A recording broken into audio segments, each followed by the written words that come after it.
রক্তক্ষয়ী সংঘাতের পর দেশের প্রায় 850 ইউনিয়ন পরিষদে ভোট গ্রহণ আজ। নিরাপত্তা জোরদার। 9 মাসে নির্বাচনী সহিংসতায় প্রায় অর্ধশত মানুষের মৃত্যু।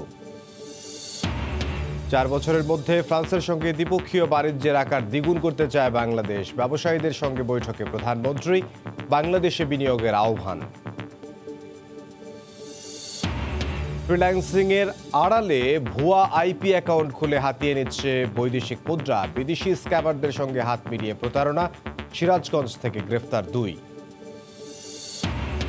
ডিজেলের বাড়তি দরের নেতিবাচক প্রভাব কৃষিতে। উৎপাদন ব্যয় বাড়ায় ফসলের ন্যায্য দর নিয়ে অনিশ্চয়তা। চাষাবাদে আগ্রহ হারানোর শঙ্কা। এবং ভারী তুষারপাতে বিপর্যস্ত চীনের উত্তর পূর্বাঞ্চল। বন্ধ হয়ে গেছে যানবাহন, ট্রেন ও বিমান চলাচল। বিদ্যুৎ বিচ্ছিন্ন লাখ লাখ মানুষ।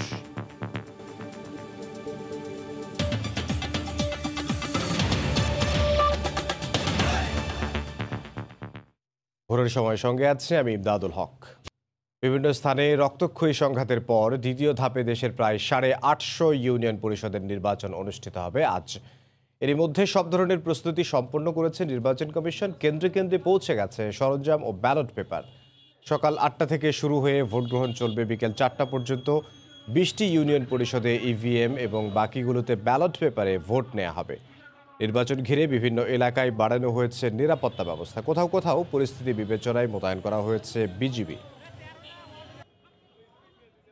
বাগেরহাটের প্রত্যন্ত এলাকার ব্যতিক্রমী ভাস্কর্য।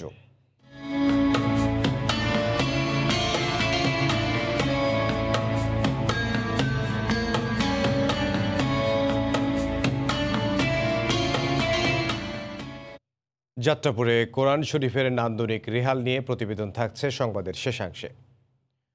2025 সালের মধ্যে ফ্রান্সের সঙ্গে দ্বিপক্ষীয় বাণিজ্য দ্বিগুণ করার প্রত্যাশা জানিয়ে প্রধানমন্ত্রী শেখ হাসিনা ফরাসি ব্যবসায়ীদের বাংলাদেশে বিনিয়োগের আহ্বান জানিয়েছেন। তিনি বলেছেন, ফ্রান্স বাংলাদেশ দ্বিপাক্ষিক সম্পর্ক নতুন উচ্চতায় নেয়ার বিষয়ে ঐক্যমত্যে পৌঁছেছে দুই দেশ। বুধবার প্যারিসে স্থানীয় সময় বিকেলে সেখানকার ব্যবসায়ী ও বিনিয়োগকারীদের সংগঠন মিডেফের সঙ্গে ভার্চুয়াল বৈঠকে কথা বলেন সরকার প্রধান। এ সময় বাংলাদেশ ফরাসি বিনিয়োগ বাস্তবায়নে সম্পূর্ণ প্রস্তুত বলে উল্লেখ করেন প্রধানমন্ত্রী শেখ হাসিনা। দেবাশিস রায়ের রিপোর্টে বিস্তারিত। রপ্তানি বাণিজ্যের হিসেবে বাংলাদেশের পঞ্চম বৃহত্তম বৈদেশিক রপ্তানির গন্তব্য ইউরোপের ক্ষমতাশালী দেশ ফ্রান্স। প্রধানত গার্মেন্টস, হিমায়িত খাদ্য, কৃষিপণ্য, চামড়া, পাট ও পাটজাত পণ্যই রপ্তানি হয় বাংলাদেশ থেকে। ব্যবসায়ীদের মতে রপ্তানি পণ্যের বৈচিত্র্য না থাকায় এই বাজারটি চাহিদা মতো বাড়ছে না। তবে এবার বাজার সম্প্রসারণে দেশটির বিনিয়োগকারীদের সঙ্গে বসলেন প্রধানমন্ত্রী শেখ হাসিনা। ফ্রান্স সফরের দ্বিতীয় দিন বুধবার স্থানীয় সময় বিকেলে প্যারিসের একটি হোটেল থেকে ভার্চুয়াল মাধ্যমে দেশটির ব্যবসায়ীদের সংগঠন মিডেফ প্রতিনিধিদের সঙ্গে বৈঠক করেন সরকার প্রধান। ফরাসি ব্যবসায়ীদের বাংলাদেশে বিনিয়োগের আহ্বান জানান শেখ হাসিনা। বলেন, বাংলাদেশ বিনিয়োগ বাস্তবায়নে সম্পূর্ণ প্রস্তুত। We must aim to double the volume of bilateral trade by 2025. I invite French investors to witness firsthand the investment opportunities in Bangladesh. Bangladesh stands ready to welcome you to make your business venture grow for our mutual benefit. France Bangladesh দ্বিপক্ষীয় সম্পর্ক নতুন উচ্চতায় অধিষ্ঠিত হচ্ছে উল্লেখ করে প্রধানমন্ত্রী বলেন, সময় এখন এগিয়ে যাওয়ার।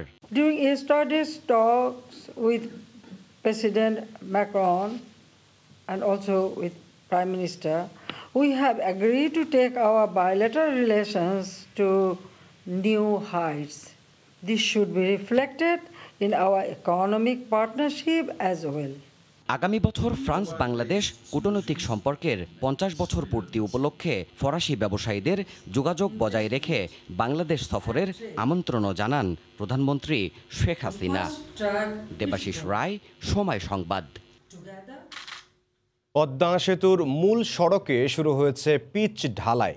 2 স্তরে 100 মিলিমিটার পুরুত্বের কার্পেটিং হচ্ছে বিশ্বমানের। 60 মিলিমিটার পুরুত্বের প্রথম স্তরটি দেয়া শুরু হয় সেতুর 40 নম্বর খুঁটির কাছ থেকে। জুনের আগেই কাজ শেষ করার আশা সেতু কর্তৃপক্ষের। নাসিরউদ্দিন উজ্জ্বলের রিপোর্ট, ছবি তুলেছেন আবু সাইদ।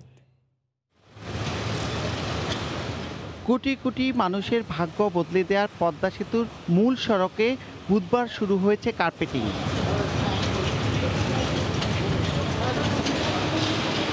4 লেনের সেতুর মাঝে ডিভাইডারের পশ্চিম পাশের 2 লেনে চলছে এই পিচ ঢালাই। ধূসর, হলুদ, সাদা ও কমলা রঙের ওয়াটারপ্রুফ লেয়ারের উপর প্রথম লেয়ারে 60 মিলিমিটার পুরো করে কার্পেটিং করা হচ্ছে। পরবর্তীতে দ্বিতীয় লেয়ারে আরও 40 মিলিমিটার পুরুত্বের কার্পেটিং হবে। 2 লেয়ারে 100 মিলিমিটার পুরুত্বের এই কার্পেটিং বিশ্বমানের। 100 বছরের আয়ুষ্কাল ঠিক রেখে আগামী জুনের মধ্যে যানবাহন চলাচল উপযোগী করতে চলছে কাজ বলে জানান প্রকল্প পরিচালক। আমাদের অ্যাসফল্টের নিচে এটা থাকবে কংক্রিটের উপরে, অ্যাসফল্ট দিয়ে অবশ্য পানি ঢোকে। এই পানিটা ইন দ্য লং রান 170-80 বছর পরে এই পানিটা যাইয়া অনেক সময় আমাদের লোহার মধ্যে মরিচা ধরে এটার লাইফটা কমায় দিতে পারে। ওই প্রিকশন হিসাবে এটাকে আপনার করা হয়েছে যে ওয়াটারপ্রুফ মেমব্রেন দেওয়া হবে। ইউরোপের অনেক দেশে এটা দেওয়া হয়। যেহেতু স্ট্রাকচারটাকে আমরা ডিজাইন করছি 100 বছরের জন্য, ওই জন্য এটা দরকার হচ্ছে। এই সেতু ঘিরে দক্ষিণ ও দক্ষিণ পশ্চিমাঞ্চল সহ দেশব্যাপী নতুন আশা উকি দিচ্ছে। আমরা যে কত খুশি এটা বলে বোঝাতে পারবো না। আমাদের দীর্ঘদিনের স্বপ্ন পূরণ হতে যাচ্ছে। পদ্মা সেতু পুরো কমপ্লিট হওয়ার পর্যায়ে এখন আমাদের কাছে অনেক আনন্দ লাগতেছে। পড়ায় কাজ শেষ হয়ে গেছে, 2022 সালে পদ্মা সেতু চলবো, এটা আমাদের অনেক গর্ব। পিচ ঢালা শেষ হয়ে গেলে মনে করো আমরা গাড়ি নিয়ে অনেক দূরে যাইতে পারবো। আমরা আরও খুশি এই পদ্মা সেতু চালু বলে। আমরা হয়তো কাজে সর্বদিকে লাভবান। আমরা আমাদের অনেক উপকার হয়েছে, যেমন আমাদের ঢাকা যাইতে তো অসুবিধা, ব্রিজ হয়েছে, এখন গাড়িতে মাল সামান আইব, দক্ষিণবঙ্গের অনেক উন্নত হইব।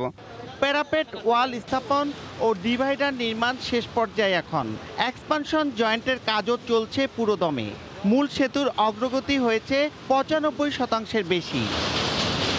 পদ্মা সেতুর সার্বিক অগ্রগতি প্রায় 89%। শরীয়তপুরের জাজিরা থেকে নাসিরউদ্দিন উজ্জ্বল, সময় সংবাদ। এদিকে সড়ক পরিবহন ও সেতুমন্ত্রী ওবায়দুল কাদের বলেছেন, পদ্মা সেতুর প্রকল্পের অগ্রগতির কথা তুলে ধরে বলেছেন, নির্দিষ্ট সময়ে চালু হবে সেতু। গতকাল নিজ বাসভবন থেকে চট্টগ্রামে এক অনুষ্ঠানে ভার্চুয়ালি যুক্ত হয়ে তিনি কথা বলেন। আগামী বছর 4টা মেগা প্রকল্পে উদ্বোধন হবে। যে আমাদের সক্ষমতা, সাহসের প্রতীক, আমি বলবো আমাদের নেত্রীর সাহসের সোনালী ফসল পদ্মা সেতু। আজ থেকে আমি সুখবর দিচ্ছি যে পদ্মা সেতুর কার্পেটিং কাজ শুরু হয়েছে। আগামী বছর জুন নাগাদ কাজ ইনশাল্লাহ আমাদের শেষ হয়ে যাবে। বর্তমান সরকার নতুন প্রজন্মকে নিরাপত্তা দিতে ব্যর্থ বলে অভিযোগ করেছেন বিএনপি মহাসচিব মির্জা ফখরুল ইসলাম আলমগীর। গতকাল বিকেলে রাজধানীর একটি হোটেলে বইয়ের মোড়ক উন্মোচন অনুষ্ঠানে তিনি বলেন, বাংলাদেশ একটি নষ্ট সময় অতিক্রম করছে। আমাদের সমস্ত মুক্ত চিন্তাগুলোকে আবদ্ধ করা হচ্ছে। যখন আমরা কথা বলতে পারি না, যখন আমরা লিখতে পারি না, যখন আমাদের একজন শিশু বা কিশোর তার জীবনের কোনো নিরাপত্তা দিতে পারি না, অন্যায়, অসুন্দর সব কিছু যেন প্রতিষ্ঠিত হতে চলেছে। আমাদের যে সৃষ্টিশীলতা তা বোধহয় সমস্ত হারিয়ে যাচ্ছে। আমি প্রায়ই মনে হয় আমার এটা একটা নষ্ট সময় আমরা অতিক্রম করছি। ইন্টারনেট পেমেন্ট বা আইপি অ্যাকাউন্ট খুলে বিদেশি বিনিয়োগ পরামর্শক প্রতিষ্ঠানের বিপুল বৈদেশিক মুদ্রা হাতিয়ে নিচ্ছে আন্তর্জাতিক ফিনান্সিয়াল স্ক্যামার চক্র।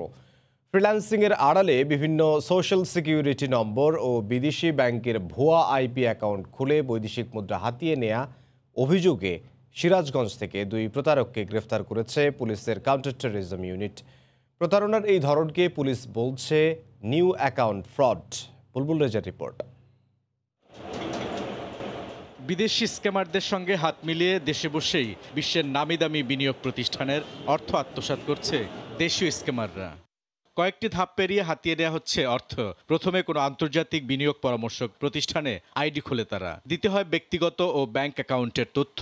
যাচাইয়ের অংশ হিসেবে প্রতিটি আইডির ব্যাংক অ্যাকাউন্টে সাময়িকভাবে $1 দিয়ে থাকে বিনিয়োগ প্রতিষ্ঠান। তথ্য যাচাই শেষে 2-3 দিনের মধ্যে এই অর্থ আবার ফেরত নেওয়ার কথা, কিন্তু তার আগেই টাকা চলে যায় প্রতারকদের পকেটে।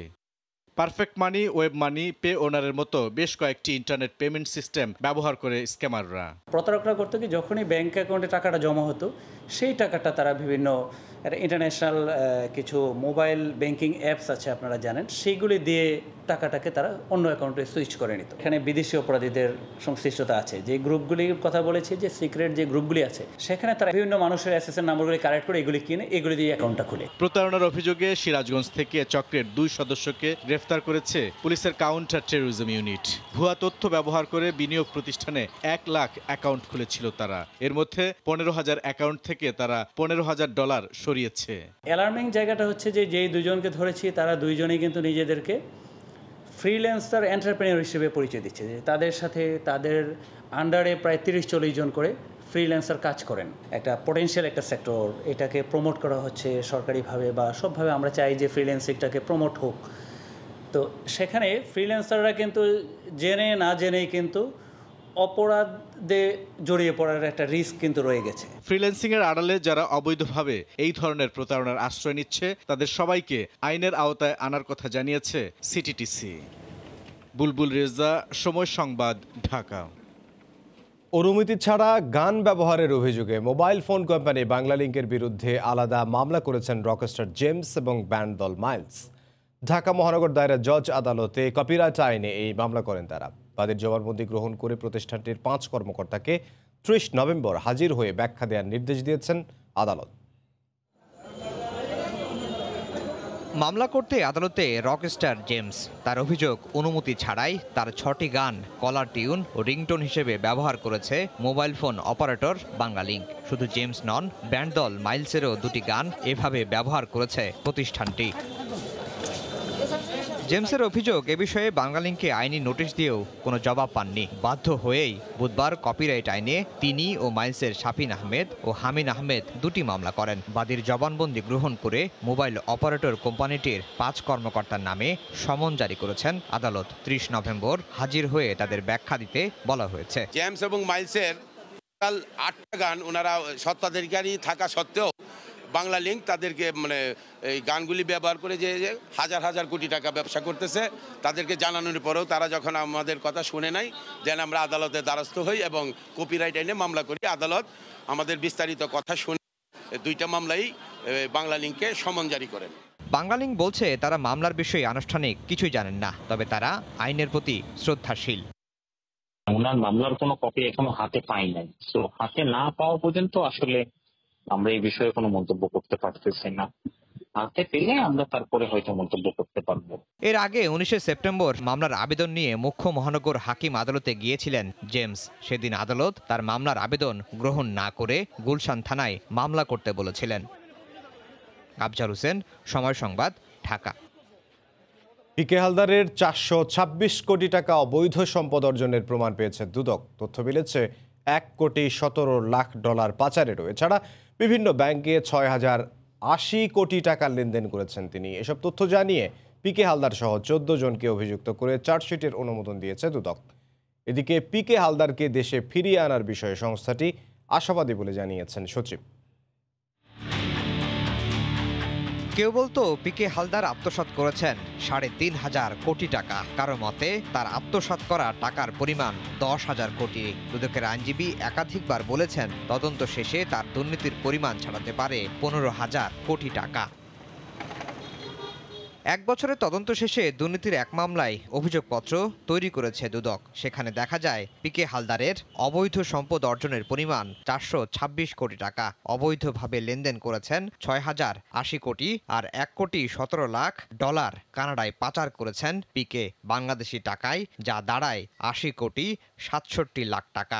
প্রতারণার মাধ্যমে লোন নিয়েছে, লোন দেখাইছে এবং লোনের মাধ্যমে এই টাকাগুলো বিভিন্ন লিজিং কোম্পানি থেকে বের করে নিয়ে গেছে। তাহলে পিকে হালদারের হাজার হাজার কোটি টাকার দুর্নীতি ও পাচারের বিষয়টি কি সঠিক নয়? যেটা পাওয়া গেছে সেইটার চার্জশিট দেওয়া হয়েছে। এরপরে যদি কোনো অবৈধ সম্পদ পাওয়া যায় তাহলে সম্পূরক চার্জশিট হতে পারে, অথবা ভিন্ন মামলা হলে ভিন্ন মামলা হতে পারে, ভিন্ন ফ্যাক্ট হলে ভিন্ন ফ্যাক্টে ভিন্ন মামলা হবে। পিকে হালদারের দুর্নীতির সহযোগিতা করায় বান্ধবী সহ আরো 13 জনকে অভিযুক্ত করা হয়েছে এই মামলায়। দুদক বলছে পিকে হালদারকে ফিরিয়ে আনার বিষয়ে আশাবাদী তারা। অবৈধ সম্পদ অর্জন এবং সেটা পাচার পাচারে অংশগ্রহণে এরা সহযোগিতা করেছে। আমরা চাইলে তো এদেশে যায় আমাদের পুলিশ পাঠায় ধরে নিয়ে আসা তো সম্ভব না, এটা আন্তঃরাষ্ট্রীয় একটি সিস্টেম, তো সেই সিস্টেমের মাধ্যমে এটা করা হচ্ছে। অবৈধ সম্পদ অর্জনের এই মামলা ছাড়াও প্রশান্ত কুমার হালদারের বিরুদ্ধে আরও 15টি মামলা রয়েছে। এছাড়া আরও 7টি মামলার অনুমোদনও দিয়েছে দুর্নীতি দমন কমিশন। বর্তমানে পিকে হালদার কানাডায় রয়েছেন বলে জানা গেছে। আফজাল হোসেন, সময় সংবাদ, ঢাকা।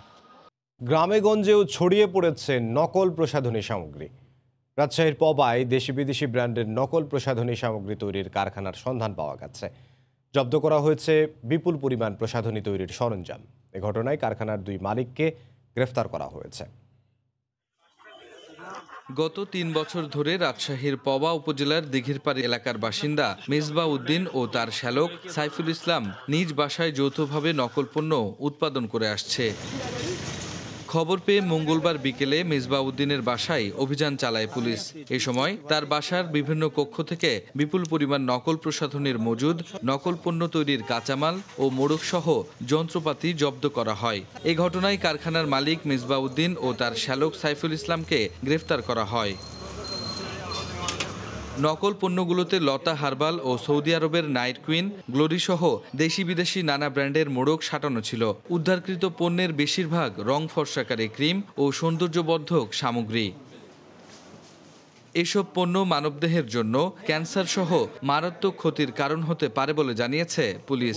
নকল প্রসাধনী কিন্তু তৈরি করে এই যে মানুষের স্কিন ক্যান্সার হয়, তারপর শ্যাম্পু তৈরি করে, হার্বাল তৈরি করে, এইগুলো কিন্তু আসলে আমাদের বিভিন্ন ব্র্যান্ড, বিদেশি ব্র্যান্ড অভিযান চালিয়ে প্রায় 17.5 লাখ টাকার প্রসাধনী আমরা তার কাছ থেকে জব্দ করেছি। আটককৃতদের বিরুদ্ধে বিশেষ ক্ষমতা আইনে পবা থানায় মামলা করা হয়েছে। রাকিবুল হাসান, সময় সংবাদ, রাজশাহী। ডিজেল ও গ্যাস চালিত পরিবহন চিহ্নিত করতে লাগানো হবে স্টিকার, থাকবে না সিটিং সার্ভিস। একথা জানিয়েছেন পরিবহন মালিক সংগঠনের নেতারা। এদিকে বাড়তি ভাড়ার চেয়ে বেশি টাকা নেয় রাজধানীর কিছু বাসকে জরিমানা করেছেন ভ্রাম্যমাণ আদালত। চলমান এই অভিযানকে স্বাগত জানিয়েছেন যাত্রীরা। দুদিন পর বর্ধিত ভাড়ার তদারকিতে মাঠে নেমেছে কর্তৃপক্ষ। সোমবার থেকে নতুন ভাড়া কার্যকর হওয়ার পর থেকেই যাত্রীদের অভিযোগ ছিল অতিরিক্ত ভাড়া আদায়ের। তাই এই অভিযানকে স্বাগত জানান তারা। অভিযানটাকে অবশ্যই সাধুবাদ জানাই, যেন এই অভিযানটা চালু হয়ে যেন আমরা উপকৃত হই, যেন এটা থেমে না যায়। সরকার থেকে চার্ট আনানো, কিন্তু চার্ট আনায়নি, তারা নিজেরা চার্ট বানায় নিছে। এখন থেকে সরকার থেকে চার্ট দেওয়া হোক, তারপরে সেই অনুযায়ী কিলোমিটার বাড়ানো হোক, কারো কোনো সমস্যা নেই। 10 টাকা বা 5 টাকা, এখন নিচ্ছে 15 টাকা, 15 টাকা 20 টাকা। যদি কম দিতে যাচ্ছি তখন অনেক বার্গেনিং করতেছে আমাদের সঙ্গে, অনেক খারাপ আচরণ করতেছে। যাত্রীদের অভিযোগের ভিত্তিতেই ভ্রাম্যমাণ আদালত জরিমানা করেন নিয়ম না মানা পরিবহনকে। কাজলার থেকে গুলিস্তান আসি 10 টাকা ভাড়া, এখন নিচ্ছে 20 টাকা, ডবল করছে। আমাদের কাছ থেকে একটা জরিমানা হয়েছে, আমরা কেন কিলোমিটার হিসাবে ওই যেখানে নামবে সেইখানের ভাড়াটা নিচ্ছি না। অতিরিক্ত ভাড়া আদায়ের সঙ্গে দেখা হয় গাড়ির ফিটনেসও। পরিবহন প্রতি 1 থেকে 1,500 টাকা করে জরিমানা করেন আদালত। সরকার নির্ধারিত ভাড়ার বাইরে অতিরিক্ত ভাড়া নেওয়ার কোনো সুযোগ নেই। অন্য ক্ষেত্রে যাই হোক না কেন, সরকার যেটা বলেছে, সরকার যেভাবে নির্ধারণ করে দিয়েছে, যাত্রীদের ভোগান্তি দেওয়ার কোনো অধিকার তাদের নেই। এদিকে বুধবার সকালে রাজধানীতে এক সংবাদ সম্মেলন করে পরিবহন মালিক সংগঠন। সিটিং সার্ভিস ও গেট লক লেখা বন্ধের নির্দেশ দেওয়া হয় এখানে। সঙ্গে অতিরিক্ত ভাড়া বন্ধ না হলে পরিবহন মালিকদের পক্ষ থেকেই 10টি সার্ভিল্যান্স টিম নামানোর ঘোষণা দেওয়া হয়। কোন গাড়িগুলো সিএনজি, কোন গাড়িগুলো ডিজেল চালিত, স্টিকার লাগাই দিতে। 3 দিনের মধ্যে স্ব গাড়িতে সিটিং সার্ভিস এবং গেট লক সার্ভিস সম্পূর্ণ মুছে ফেলতে হবে। ডিজেলের দাম 23% বাড়ানোয় 3 দিনের পরিবহন ধর্মঘটের পর ঢাকা মহানগরীতে 26.5% ভাড়া বাড়ায় সরকার। চলমান এসব অভিযান এবং নানার আশ্বাস যাত্রীদের জন্য কতটুকু সুখকর বার্তা বয়ে নিয়ে আসবে সেই প্রশ্ন থেকেই যাচ্ছে। তারপর তারা চাচ্ছেন চলমান থাকুক অভিযান, আর তাহলে হয়তো মাসিক খরচের যে বাড়তি বোঝা তা থেকে তারা নিস্তার পাবেন। শাতিলা শারমিন, সময় সংবাদ, ঢাকা। ডিজেলের বাড়তি দরের নেতিবাচক প্রভাব পড়ছে কৃষিতে। হঠাৎ দর বৃদ্ধিতে চাষাবাদে বাড়তি খরচ বোঝা হিসেবে দেখছেন বরেন্দ্র জনপদের চাষিরা। কৃষকরা বলছেন, কৃষিতে উৎপাদন ব্যয় বাড়লেও উৎপাদিত ফসলের ন্যায্য দর পাওয়া নিয়ে শঙ্কায় রয়েছেন তারা। ডিজেলের দর লিটারে 15 টাকা বাড়ায় এবার রবি মৌসুমে ফসল উৎপাদনে 25 থেকে 30% খরচ বাড়বে বলে মনে করছেন কৃষি সংশ্লিষ্টরা। নওগাঁ থেকে এমারকের রিপোর্ট, ক্যামেরায় ছিলেন রকিবুল ইসলাম। নওগাঁ সদর উপজেলার বালুভরা গ্রামের কৃষক ওসমান গনি চলতি রবি মৌসুমে 1.5 বিঘা জমিতে রোপণ করছেন আলু। জমি প্রস্তুত সব ফসল ঘরে তুলতে তার হিসাবের খাতায় ধরে রেখেছিলেন 9 থেকে 10 হাজার টাকা, কিন্তু হঠাৎ জ্বালানি তেলের বাড়তি দর তার মতো অনেক কৃষকেরই হিসাবের খাতা ওলটপালট হয়ে গেছে। ফসল উৎপাদনে যন্ত্রচালিত মেশিনের ব্যবহার বেড়েছে কৃষিতে। জমি প্রস্তুত থেকে শুরু করে সেচ ব্যবস্থা ও ফসল ঘরে তোলা পর্যন্ত ধাপে ধাপে রয়েছে জ্বালানি তেলের ব্যবহার। ডিজেলের বাড়তি দরে ফসল চাষাবাদে উদ্বৃত্ত খরচের সাথে ঘরে তোলা ফসলের কাঙ্ক্ষিত দর পাওয়া নিয়ে শঙ্কার কথা বলছেন প্রান্তিক চাষিরা। বর্তমানে যে তেলের দাম বাড়তি হয়ে গেছে, ফসল করব কি করে, এটাই এখন আমাদের চিন্তা।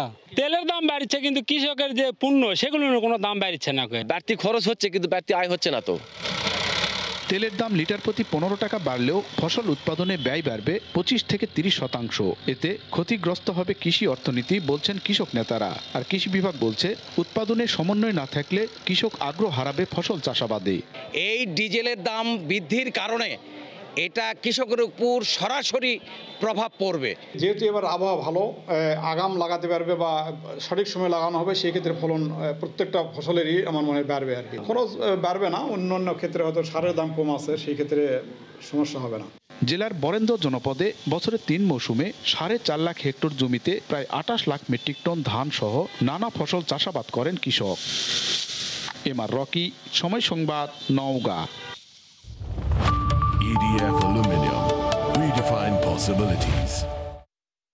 ঠাকুরগাঁওয়ে বাড়তে শুরু করেছে শীত। সীমান্তবর্তী জেলা হওয়ায় শীতে দুর্ভোগ বাড়ে এই অঞ্চলের মানুষের। তবে শীত মোকাবিলায় আগাম প্রস্তুতি গ্রহণ করেছে প্রশাসন। বিস্তারিত জানাতে শহরের চৌরাস্তায় আছেন সহকর্মী জিয়াউর রহমান বকুল। সরাসরি যাব তার কাছে। বকুল। ধন্যবাদ ইমদাদ। আপনি যেমনটি বলছিলেন যে উত্তরের জেলা ঠাকুরগাঁও, এই ঠাকুরগাঁয়ে কিন্তু শীতপ্রবণ এলাকা আপনারা জানেন, এবং সীমান্তবর্তী এলাকা হিমালয়ের পাদদেশে অবস্থিত। এই কারণে কিন্তু বরাবরই শীত সবসময় বেশি থাকে। তবে এবারেও কিন্তু তেমনটাই আমরা লক্ষ্য করছি। আর এখন পর্যন্ত আমরা যেটি লক্ষ্য করছি যে ভোর থেকে সকাল পর্যন্ত শীতের যে তীব্রতা তা কিন্তু অনুভূত এখন সেভাবে না হলেও, তবে শীতের যে মাত্রাটা তা কিন্তু অনেকটাই বাড়ছে দিন দিন। এবং বেলা গড়িয়ে যখন সন্ধ্যা হয় তখন কিন্তু শীতটা আবার সেভাবে জেঁকে বসে। অর্থাৎ আমরা বলতে পারি যে আর সপ্তাহখানিক পরেই শীতের যে কনকনে অনুভূত তা কিন্তু সেটা পাওয়া যাবে। তবে আমরা এতটুকু জানিয়ে রাখতে চাই, ঠাকুরগাঁয়ের যে সাধারণ মানুষ আছে, যারা হতদরিদ্র মানুষ আছে, যারা ছিন্নমূল মানুষ আছে, তারা কিন্তু সবচেয়ে বেশি এই শীতে কষ্ট ভোগ করে। আর সে কারণে আমরা কথা বলেছিলাম যে এবারের যে শীত, এই শীতে জেলা প্রশাসনের পক্ষ থেকে কি ব্যবস্থা নেওয়া হয়েছে। জেলা প্রশাসনের পক্ষ থেকে আমাদেরকে যে বিষয়টি জানিয়েছেন, তারা বলছেন যে ইতিমধ্যে তারা এই শীত বস্ত্রের চাহিদা প্রেরণ করেছেন বিভিন্ন দপ্তরে। তো এরই মধ্যে তারা কিন্তু, আমরা যেটা জেনেছি যে তিনি বলছেন যে 1 লাখ কম্বলের চাহিদা প্রেরণ করেছেন, পাশাপাশি 25 লাখ টাকার চাহিদা প্রেরণ করেছেন। ইতিমধ্যে কিছু কম্বল এবং কিছু নগদ অর্থ কিন্তু জেলা প্রশাসনের হাতে পৌঁছেছে। তবে আমরা যেহেতু জেলা প্রশাসন আগেভাগেই প্রস্তুতি নিচ্ছেন শীত মোকাবেলায়, তো আমরা বলতে পারি যে ঠাকুরগাঁয়ে যে শীত, সেই শীতের যেই অনুভূত তা কিন্তু দিন দিন বাড়ছে, এবং শীতের যে মাত্রা তা কিন্তু বেড়েই যাচ্ছে। তো এই ছিল আমার কাছ থেকে ঠাকুরগাঁয়ের সবশেষ। ইমদাদ। ধন্যবাদ আপনাকে। ঠাকুরগাঁও থেকে যোগ দিয়েছিলেন জিয়াউর রহমান বকুল। বিশ্বের সর্বাধুনিক প্রযুক্তি স্থাপনে জন্মগত শ্রবণ ও বাক প্রতিবন্ধীদের শ্রবণ শক্তি ফিরিয়ে দিতে সিলেট ওসমানী মেডিকেল কলেজ হাসপাতালে ককলিয়ার ইমপ্ল্যান্ট সেন্টারের কাজ প্রায় শেষ পর্যায়ে। 9 কোটি টাকা ব্যয়ে এই প্রকল্পের মাধ্যমে এখানে বিনামূল্যে অস্ত্রোপচারে শ্রবণ ও বাক প্রতিবন্ধীদের কাছে পৃথিবী হয়ে উঠবে শব্দময়। ইকরামুল কবিরের রিপোর্ট, ছবি তুলেছেন নওশাদ আহমদ চৌধুরী। বাংলাদেশে প্রতি বছর প্রায় 2,500 শিশু জন্ম নেয় যারা কানে শোনে না, আর যারা কানে শোনে না তারা কথাও বলতে পারে না। এমন ভয়াবহ পরিস্থিতিতে সরকার দেশের প্রতিটি বিভাগীয় শহরের মেডিকেল কলেজ হাসপাতালে ককলিয়ার ইমপ্ল্যান্ট সেন্টার চালুর উদ্যোগ নিয়েছে। এর ধারাবাহিকতায় রাজধানীর বাইরে সিলেটের ওসমানী মেডিকেল কলেজ হাসপাতালে এই সেন্টার প্রস্তুত করা হয়েছে। এখানে বাক ও শ্রবণ প্রতিবন্ধীদের বাক ও শ্রবণ শক্তি ফিরিয়ে দিতে অপারেশনের মাধ্যমে দেহে অত্যাধুনিক একটি ইলেকট্রনিক ডিভাইস বসানো হবে, যা মারাত্মক বা সম্পূর্ণ বধির ব্যক্তিকে শব্দ শুনতে সহায়তা করবে। ইলেকট্রনিক ডিভাইস আমরা কানের পিছনে এটা ফিট করে দিয়ে একদম একটা ইলেকট্রোড আছে যে তারগুলা আমরা কোকলিয়ার সাথে ইনভলভ করে দিব। এই সেন্টারের কাজ প্রায় শেষ পর্যায়ে। নভেম্বর মাসের মধ্যে রোগী বাছাই, অপারেশন থিয়েটার সহ সব অবকাঠামো প্রস্তুত হয়ে উঠবে। আমরা অনেকগুলো রোগীও সিলেক্ট করে ফেলছি। ওনাদের বিভিন্ন অপারেশন পূর্ববর্তী যে টেস্টগুলো, কে কতটুকু কানে কম শুনে সেই টেস্টগুলো করব। এখানে যে একটা ইমপ্ল্যান্টের দাম প্রায় অনেক 8 লাখ 8.5 লাখ টাকা, এটা সরকার পুরোপুরি ফ্রি দিচ্ছে। যদি সব কিছু ঠিক থাকে তা আগামী 15 দিন পরেই আমাদের ওটি আমাদের কাছে হস্তান্তর করবে। প্রকল্পে সমাজ কল্যাণ মন্ত্রণালয় 9 কোটি টাকা দিয়েছে। রোগী প্রতি খরচ পড়বে 10 থেকে 15 লাখ টাকা, যা সম্পূর্ণ বিনামূল্যে সেবা দেওয়া হবে এখানে। তাদেরকে বিভিন্ন প্রক্রিয়ার মাধ্যমে শুধু যে অপারেশন করলে হবে না, এর আগেও তাদের অনেক কাজ আছে, পরবর্তী অনেক কাজ আছে, সবগুলো কাজ আমরা বিনামূল্যে এখানে করে দেব। সিলেটের ককলিয়ার ইমপ্লান্ট সেন্টার পরিচালনায় নিয়োজিত ডাক্তার সহ সংশ্লিষ্টদের ইতোমধ্যে বিভিন্ন প্রশিক্ষণের মাধ্যমে প্রস্তুত করা হয়েছে। ইকরামুল কবির, সময় সংবাদ, সিলেট। দেখছেন ভোরের সময়। Regal dressing table, elegant shop design, a perfect lacquer finishing. Regal furniture, furnish your dream. London stock এক্সচেঞ্জের মাধ্যমে ঢাকার শেয়ার বাজারে বিনিয়োগ করতে পারবেন প্রবাসী বাংলাদেশিরা। এর ব্যবস্থা করবে ঢাকা স্টক এক্সচেঞ্জ ডিএসই। লন্ডনের একটি হোটেলে ডিএসইর আয়োজনে শেয়ার বাজারে প্রবাসীদের বিনিয়োগের আহ্বান জানানো হয়। প্রবাসীরাও শেয়ার বাজার ও বন্ডের মাধ্যমে বাংলাদেশে বিনিয়োগের আগ্রহ প্রকাশ করেন। লন্ডন থেকে শোয়েব কবিরকে সঙ্গে নিয়ে সানবির রূপলের রিপোর্ট। ঢাকা স্টক এক্সচেঞ্জের মোট বিনিয়োগের প্রায় 9,000 কোটি টাকার বিনিয়োগ প্রবাসীদের। তবে এই বিনিয়োগ আগামী 3 বছরের মধ্যে 3 গুণ করতে চায় ডিএসই। এই লক্ষ্য সামনে রেখে লন্ডনের হলিডে ইন হোটেলে প্রবাসী ব্যবসায়ীদের সঙ্গে বৈঠকে বিনিয়োগের আহ্বান জানায় ডিএসই কর্তৃপক্ষ। এখানে যারা ইনভেস্ট করতেছে ওইটা ট্র্যাক হবে হচ্ছিল ওই 20টা কোম্পানি বাংলাদেশের, এবং ওই 20টা কোম্পানির শেয়ারই তারা আসলে কিনতেছে, কিন্তু ইফেক্টিভলি এটা কিন্তু আমাদের ঢাকা স্টক এক্সচেঞ্জেই কিন্তু ইনভেস্ট হচ্ছে থ্রু লন্ডন স্টক এক্সচেঞ্জ। এই ব্যাপারে আমরা লন্ডন স্টক এক্সচেঞ্জের সাথে কথা বলেছি এবং তারাও খুব ইন্টারেস্টেড এটার ব্যাপারে। ব্রিটিশ বাংলাদেশ চেম্বার অফ কমার্সের সভাপতি জানান, শেয়ার বাজার নিয়ে প্রবাসীদের যে নেতিবাচক ধারণা রয়েছে তা কাটিয়ে উঠতে নিরাপদ বিনিয়োগের সুযোগ চান তারা। যদিও ট্রেড এখানে হলেও কিন্তু ক্যাপিটালটা বাংলাদেশে চলে যাবে, বাট এই যে ইনস্টিটিউশনটা ইনভলভ হবে লন্ডন স্টক এক্সচেঞ্জ, এটা আরও কনফিডেন্স এনআরবিদের বাড়াবে। আমি মনে করি এটা খুব ভালো উদ্যোগ এবং এটাকে এগিয়ে নিয়ে যাওয়া উচিত। বিএসইসি চেয়ারম্যান বলেন, প্রবাসীদের বাংলাদেশে বিনিয়োগে বড় ভূমিকা পালন করবে যুক্তরাজ্যে আয়োজিত সামিট। তা আমরা আমাদের সংশ্লিষ্ট মন্ত্রণালয় এবং মাননীয় প্রধানমন্ত্রীর সাথে আলোচনা করে আগামী বছরও হয়তো করব বলে আশা করছি। বন্ড মার্কেট ও শেয়ার বাজারে বিদেশি বিনিয়োগ হলে অর্থনীতিতে শক্তিশালী ভূমিকা পালন করবে বলে মনে করেন বিশ্লেষকরা। ক্যাপিটাল মার্কেট যেটা যে কোনো একটা ইকোনমি বা ভাইব্রেন্ট ইকোনমির জন্য মেজর আপনি দেখবেন যে সহায়ক ভূমিকা পালন করে। আমেরিকা, ইউরোপ, এশিয়া ও মধ্যপ্রাচ্যের ব্যবসায়ীদের সঙ্গে ধারাবাহিকভাবে প্রবাসী ব্যবসায়ীদের সঙ্গে আলোচনা করবে ডিএসই। প্রবাসী ব্যবসায়ীদের বাংলাদেশের শেয়ার বাজারে বিনিয়োগের আহ্বান জানিয়েছে ডিএসই। তবে প্রবাসী ব্যবসায়ীরা বলছেন যে বাংলাদেশের শেয়ার বাজার সম্পর্কে তাদের যে নেতিবাচক ধারণা আছে সেই নেতিবাচক ধারণা কাটিয়ে ইতিবাচক ধারণা পোষণ করতে হলে এবং বিনিয়োগ করতে হলে তারা বিনিয়োগের নিশ্চয়তা চান। সানবির রূপল, সময় সংবাদ, লন্ডন, যুক্তরাজ্য। কার্বন নির্গমন রোধ সহ জলবায়ু পরিবর্তন মোকাবিলায় যৌথ পদক্ষেপ নিতে আকস্মিকভাবে ঐক্যমত্যে পৌঁছেছে যুক্তরাষ্ট্র ও চীন। পাশাপাশি আগামী দশকে দ্বিপক্ষীয় সহযোগিতা বাড়ানোরও আশ্বাস দিয়েছে দুই দেশ। জলবায়ু পরিবর্তনের ক্ষতিকর প্রভাব মোকাবিলায় স্কটল্যান্ডের গ্লাসগোয় চলমান COP26 সম্মেলনে এ ঘোষণা আসে। জাতিসংঘের আয়োজনে স্কটল্যান্ডের গ্লাসগোয় চলছে জলবায়ু সম্মেলন COP26।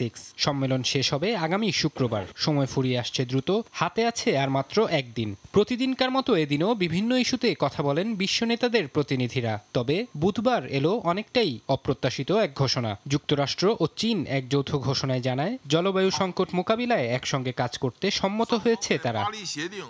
সম্মেলনে যুক্তরাষ্ট্রের জলবায়ু বিষয়ক বিশেষ প্রতিনিধি জন কেরি বলেন, যুক্তরাষ্ট্র এবং চীনের মধ্যে মতপার্থক্যের কোনো অভাব না থাকলেও জলবায়ুর সংকট নিরসন বিষয়ে সহযোগিতার মাধ্যমে কাজটি সম্পন্ন করাই এখন একমাত্র উপায়।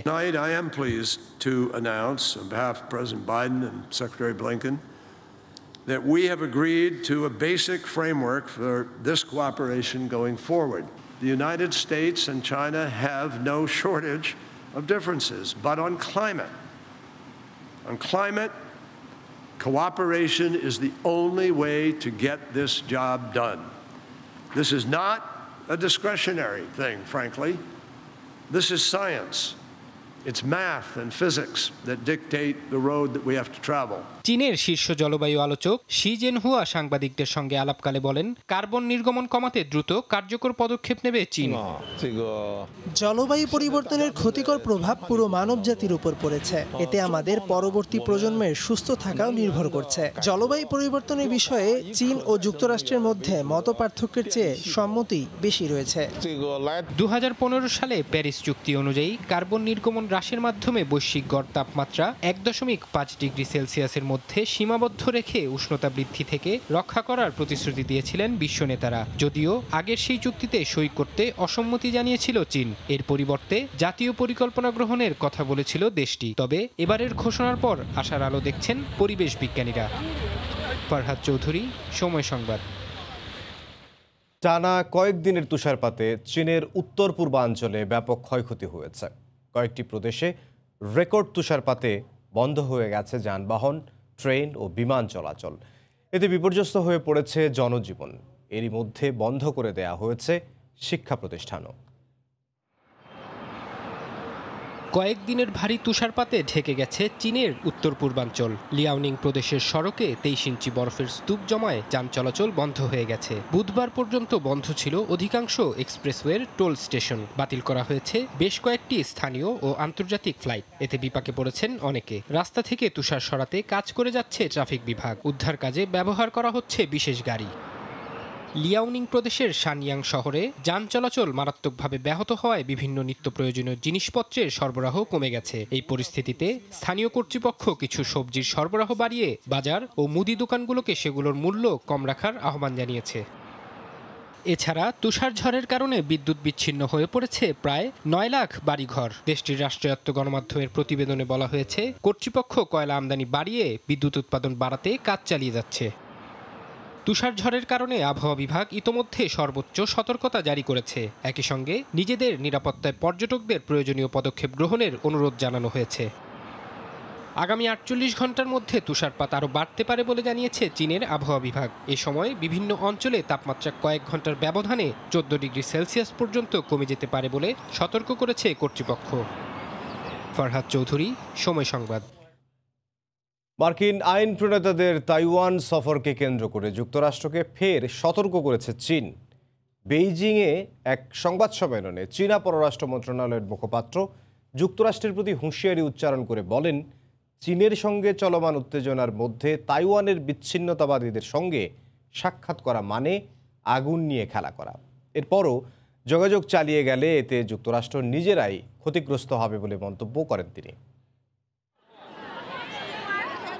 তাইওয়ান ইস্যুতে সাম্প্রতিক সময়ে যুক্তরাষ্ট্রের নানা কর্মকাণ্ডে ক্ষুব্ধ চীন। মার্কিন আইন প্রণেতাদের তাইওয়ান সফরকে কেন্দ্র করে ফের ক্ষোভ প্রকাশ করেছে বেইজিং। স্থানীয় সময় বুধবার এক সংবাদ সম্মেলনে চীনা পররাষ্ট্র মন্ত্রণালয়ের মুখপাত্র ওয়াং ওয়েনবিন ওয়াশিংটনকে সতর্ক করে বলেন, তাইপের সঙ্গে মার্কিনীদের যোগাযোগের চেষ্টা অঞ্চলটিকে অশান্ত করে তুলতে পারে।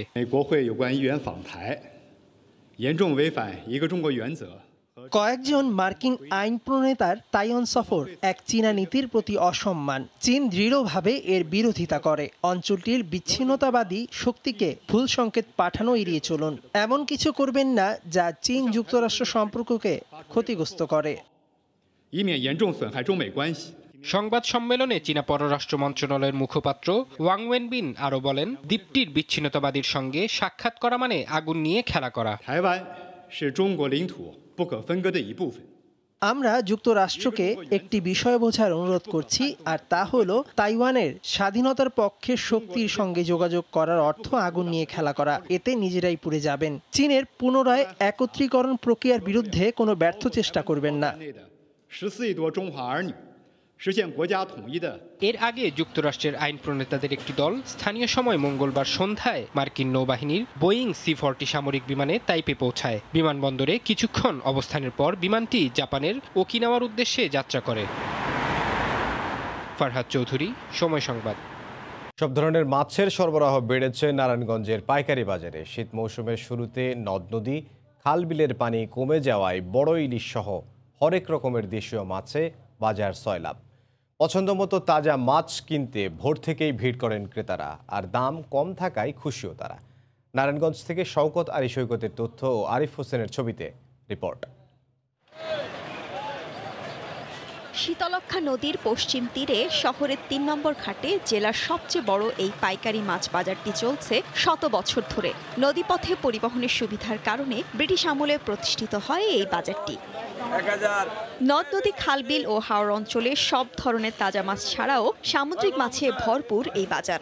তবে রুই, কাতলা, ইলিশ, বোয়াল, বাঘা, আইড় সহ ছোট বড় সব ধরনের দেশি মাছই বেশি। মূলত এখান থেকে মাছ সরবরাহ হয় নগরীর বিভিন্ন পাড়া মহল্লার হাট বাজারে। এটা পদ্মার ইলিশ, আমরা রেগুলার বেশি 1100 টাকা কেজি, আর 1 কেজি 400, 200, 300 এগুলি আছে 1000 টাকা কেজি। অন্য সময় যেমন থাকে আইড় মাছ 1100-1200 টাকা কেজি, এখন হলো 800-900 টাকা কেজি। নদীর পাঙ্গাস থাকে 1000 টাকা কেজি, এখন হলো 600 টাকা কেজি।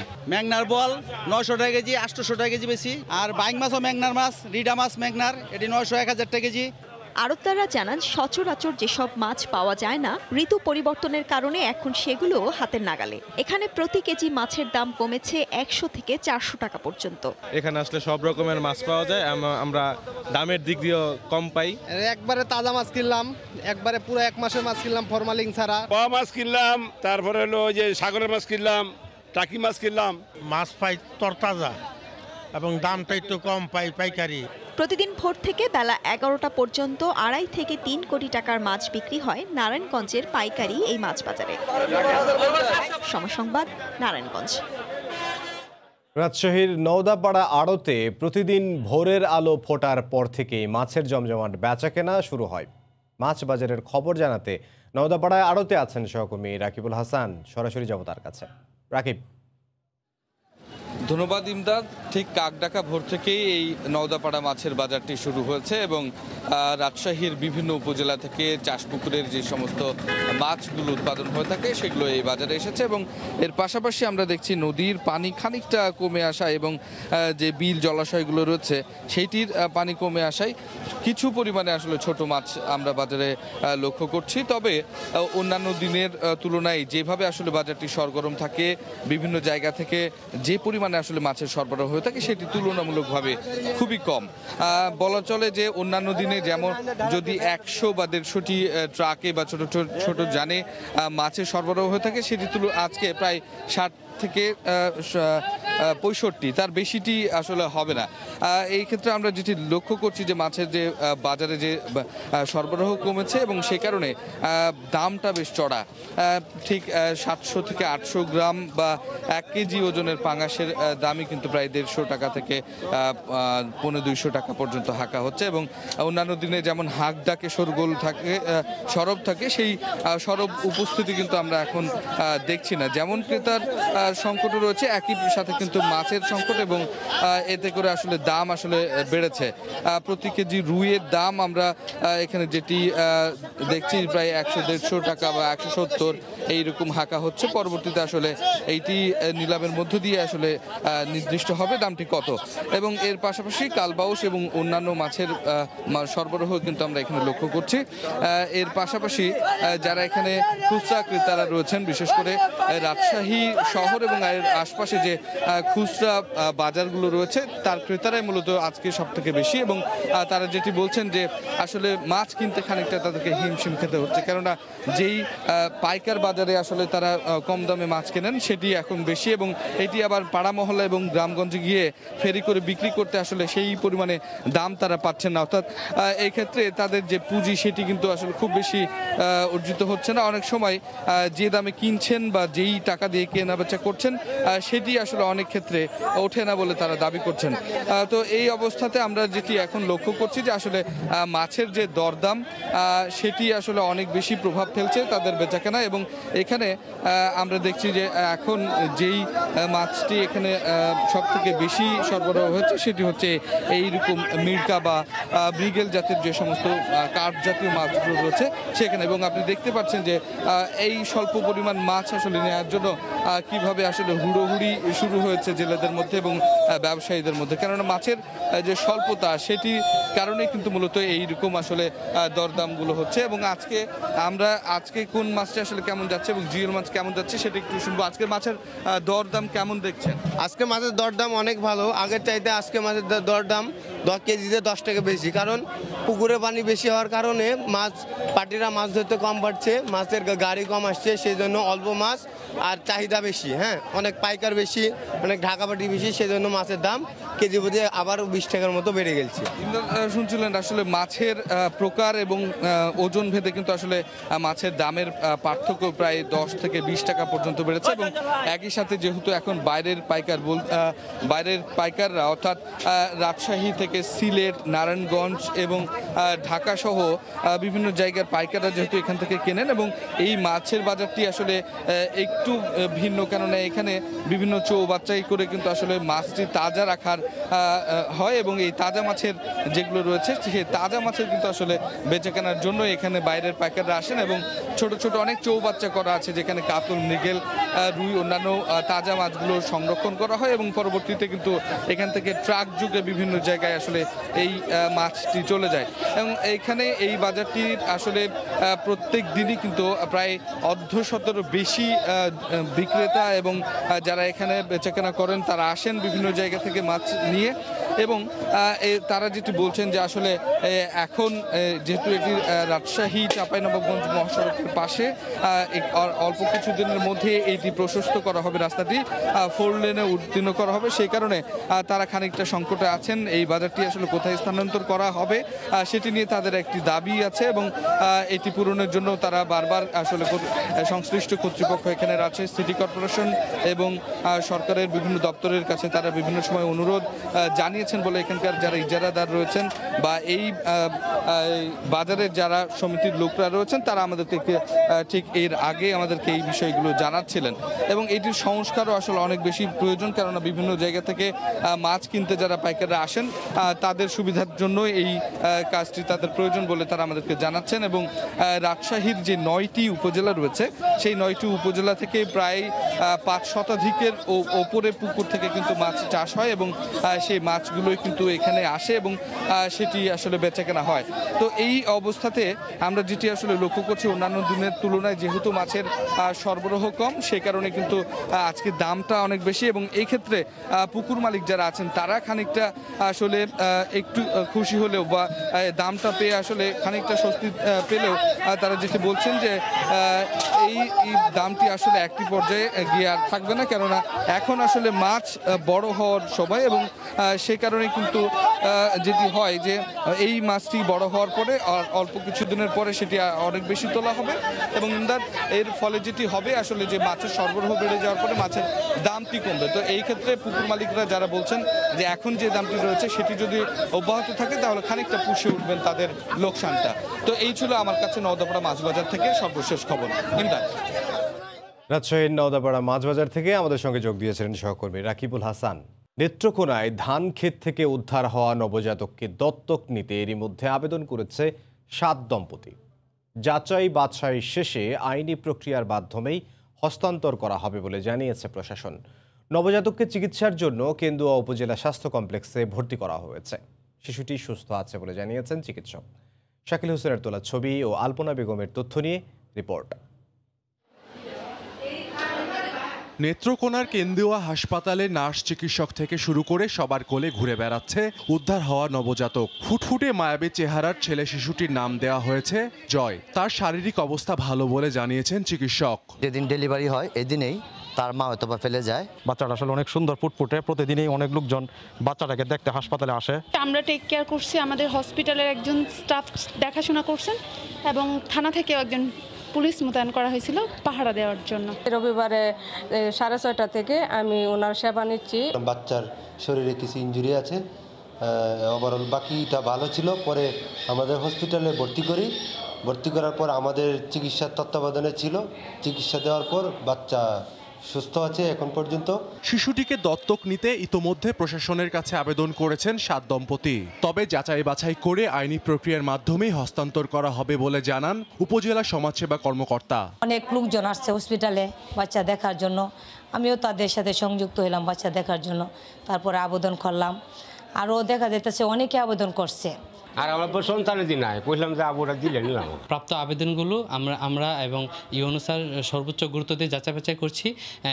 পরবর্তীতে আমরা বাচ্চাটির নিরাপত্তার জন্য যে সকল দম্পতিকে আমাদের কাছে উপযুক্ত মনে হবে তার হাতে আমরা বাচ্চাটিকে তুলে দেব। গত 7 নভেম্বর নেত্রকোনার কেন্দ্রীয় পৌর শহরের আদমপুর এলাকায় সরকারি প্রাথমিক বিদ্যালয়ের মাঠে খেলছিল শিশুরা। এই সময় স্কুলের পাশের একটি ধান খেতে নবজাতকের কান্না শুনতে পায় তারা। এরপর শিশুটিকে উদ্ধার করে উপজেলা স্বাস্থ্য কমপ্লেক্সে নিয়ে যান এলাকাবাসী। সময় সংবাদ, নেত্রকোনা। বগুড়া মেডিকেল কলেজ হাসপাতালে বকশিশ কম পেয়ে রোগীর অক্সিজেন মাস্ক খুলে নেয়া ওয়ার্ড বয় হাসপাতালের কর্মচারী নয় বলে দাবি কর্তৃপক্ষের। ঘটনা তদন্তে এরই মধ্যে কমিটি গঠন করা হয়েছে। এদিকে দোষীকে ধরতে অভিযান শুরু করেছে আইন শৃঙ্খলা রক্ষা বাহিনী। বগুড়া জিয়াউর রহমান মেডিকেলে ওয়ার্ড বয়কে 50 টাকা বকশিশ কম দেয় রোগীর অক্সিজেন মাস্ক খুলে নেয় মৃত্যুর ঘটনা জানাজানি হলে হাসপাতালে ভিড় করেন পরিবারের সদস্যরা, চান ঘটনার সুষ্ঠু বিচার।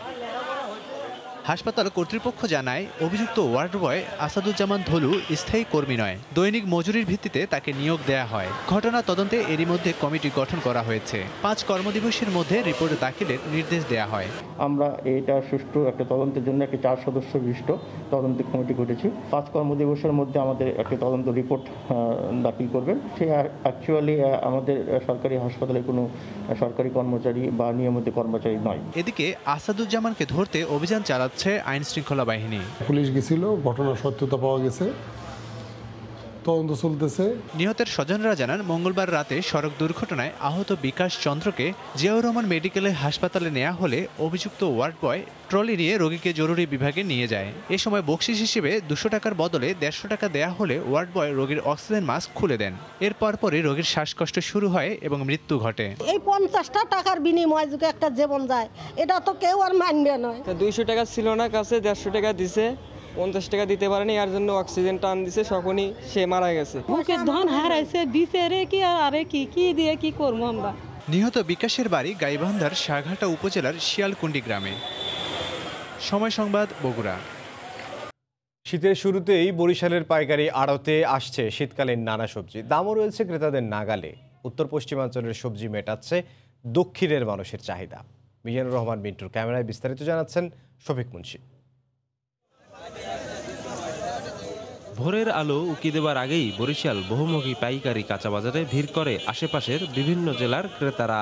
চলে সবজির বেচাকেনা। মূলত মেহেরপুর, চুয়াডাঙ্গা ও যশোর এলাকা থেকে আসা শীতকালীন সবজিতে সয়লাভ এখানকার বাজার। সিম, তারপর ফুলকপি, শালগম, তারপরে ওই আমার বেগুন, মরিচ, মূলা, দাম মোটামুটি আর আগের দাম ছিল তার থেকে অনেক কম দাম এখন। যশোর, ঝিনাইদহ, সাতক্ষীরা এসব জায়গার মাল আসতে আসতে এই জায়গার মাটির ফলন ভালো। এখন মধ্যস্বত্বভোগীরা নাই, এখন ম্যাক্সিমামই প্রান্তিক চাষিরা সরাসরি তাদের উৎপাদিত পণ্য বরিশালে নিয়ে আসতে পারে। স্থানীয় চাষিদের হয়তো আর 10 থেকে 15 দিন পরে আসবে, তারা আসার পরে দাম অনেক কমে। বর্তমানে বরিশালের পাইকারি বাজারে ফুলকপি 40 থেকে 55 টাকা, বরবটি 40, পাতাকপি 15 থেকে 25, মূলা 25 থেকে 30 টাকা, সিম ও শালগম 65 টাকা এবং মরিচ 90 টাকা কেজি দরে বিক্রি হচ্ছে। একসময় বরিশালকে বলা হতো বাংলার শস্য ভাণ্ডার। সেই বরিশালের মানুষদের শীতের সবজির চাহিদা মেটাচ্ছে বিভিন্ন অঞ্চলের মানুষ। যোগাযোগ ব্যবস্থার আমূল উন্নতির ফলে বিভিন্ন অঞ্চলের শীতের আগাম সবজি বরিশালের 6 জেলার মানুষের দোরগোড়ায় পৌঁছে যাচ্ছে খুবই সহজে। শফিক মুন্সি, সময় সংবাদ, বরিশাল। নাটোরের পাইকারি বাজারে শীতকালীন সবজির দাম কমায় স্বস্তি ফিরেছে ক্রেতাদের মাঝে। এ বিষয়ে জানাতে শহরের স্টেশন বাজারে আছেন সহকর্মী আল মামুন। সরাসরি যাব তার কাছে। ধন্যবাদ ইমদাদ। নাটোর শহরের বৃহত্তম পাইকারি বাজার নাটোর স্টেশন বাজার, ভোর থেকে কিন্তু এখানে পর্যাপ্ত পরিমাণ সরবরাহ হয়েছে। বিশেষ করে শীত যত এগিয়ে আসছে সবজির সরবরাহ ততই বৃদ্ধি হচ্ছে। আজকেও কিন্তু আমরা পর্যাপ্ত পরিমাণ সবজি সরবরাহ হতে দেখেছি। এর প্রেক্ষিতে কিন্তু দাম কিন্তু কমে আসছে, নিয়ন্ত্রণে আসা শুরু করেছে। এতে সাধারণ মানুষের মধ্যে কিছুটা স্বস্তি ফিরেছে, সেটুকু দেখছি। তারা ক্রয় ক্ষমতার মধ্যে কিন্তু সবজি আসা শুরু হয়েছে। বিশেষ করে আজকে যেটি আমরা দেখতে পাচ্ছি সিম, 100 টাকার সিম সেটি কিন্তু নেমে এসেছে 60 টাকা 65 টাকা কেজিতে। বিশেষ করে করলা 55 থেকে 60 টাকার করলা আমরা দেখেছি। আজ সকাল থেকে যেটি বিক্রি হচ্ছে 35 থেকে 40 টাকা। এছাড়া মূলা কিন্তু 12 থেকে 15 টাকার মধ্যে কেজি বিক্রি হচ্ছে, যেটি কিন্তু গত সপ্তাহ 20 টাকার মধ্যে ছিল। এছাড়া যেটি ফুলকপি যেটি 45-50 টাকা বিক্রি হতো সেটি আজকে বিক্রি হচ্ছে 35 থেকে 40 টাকায়। এছাড়া যেটি পালং শাক রয়েছে 50 থেকে 55 টাকার, সেই শাকটি কিন্তু আজকে বিক্রি হচ্ছে 30 থেকে 35 টাকায়। এছাড়া লাউ রয়েছে যেটি সে লাউ 20 থেকে 25 টাকার লাউ আজকে 12 থেকে 20 টাকার মধ্যে বিক্রি হচ্ছে। এক কথা বলতে পারি সাধারণ মানুষের ক্রয় ক্ষমতার মধ্যে আসা শুরু করেছে নাটোরের শীতকালীন সবজিগুলো। তবে যেটি টমেটো উৎপাদন বৃদ্ধি না পাওয়ার কারণে এটির দাম কিন্তু এখনো নিয়ন্ত্রণ আসা সম্ভব হয়নি। আজকে সকাল থেকেও সেটি 90 থেকে 100 টাকার মধ্যে বিক্রি হচ্ছে। এই সাধারণ মানুষ ক্রয় ক্ষমতার মধ্যে সবজি আসলেও কৃষকরা কিন্তু লোকসান গুনছেন না। তারা যেটি বলছেন তাদের উৎপাদন ভালো থাকা এবং প্রতিকূল আবহাওয়া থাকায় তারা কিন্তু ভালো লাভবান হয়েছেন।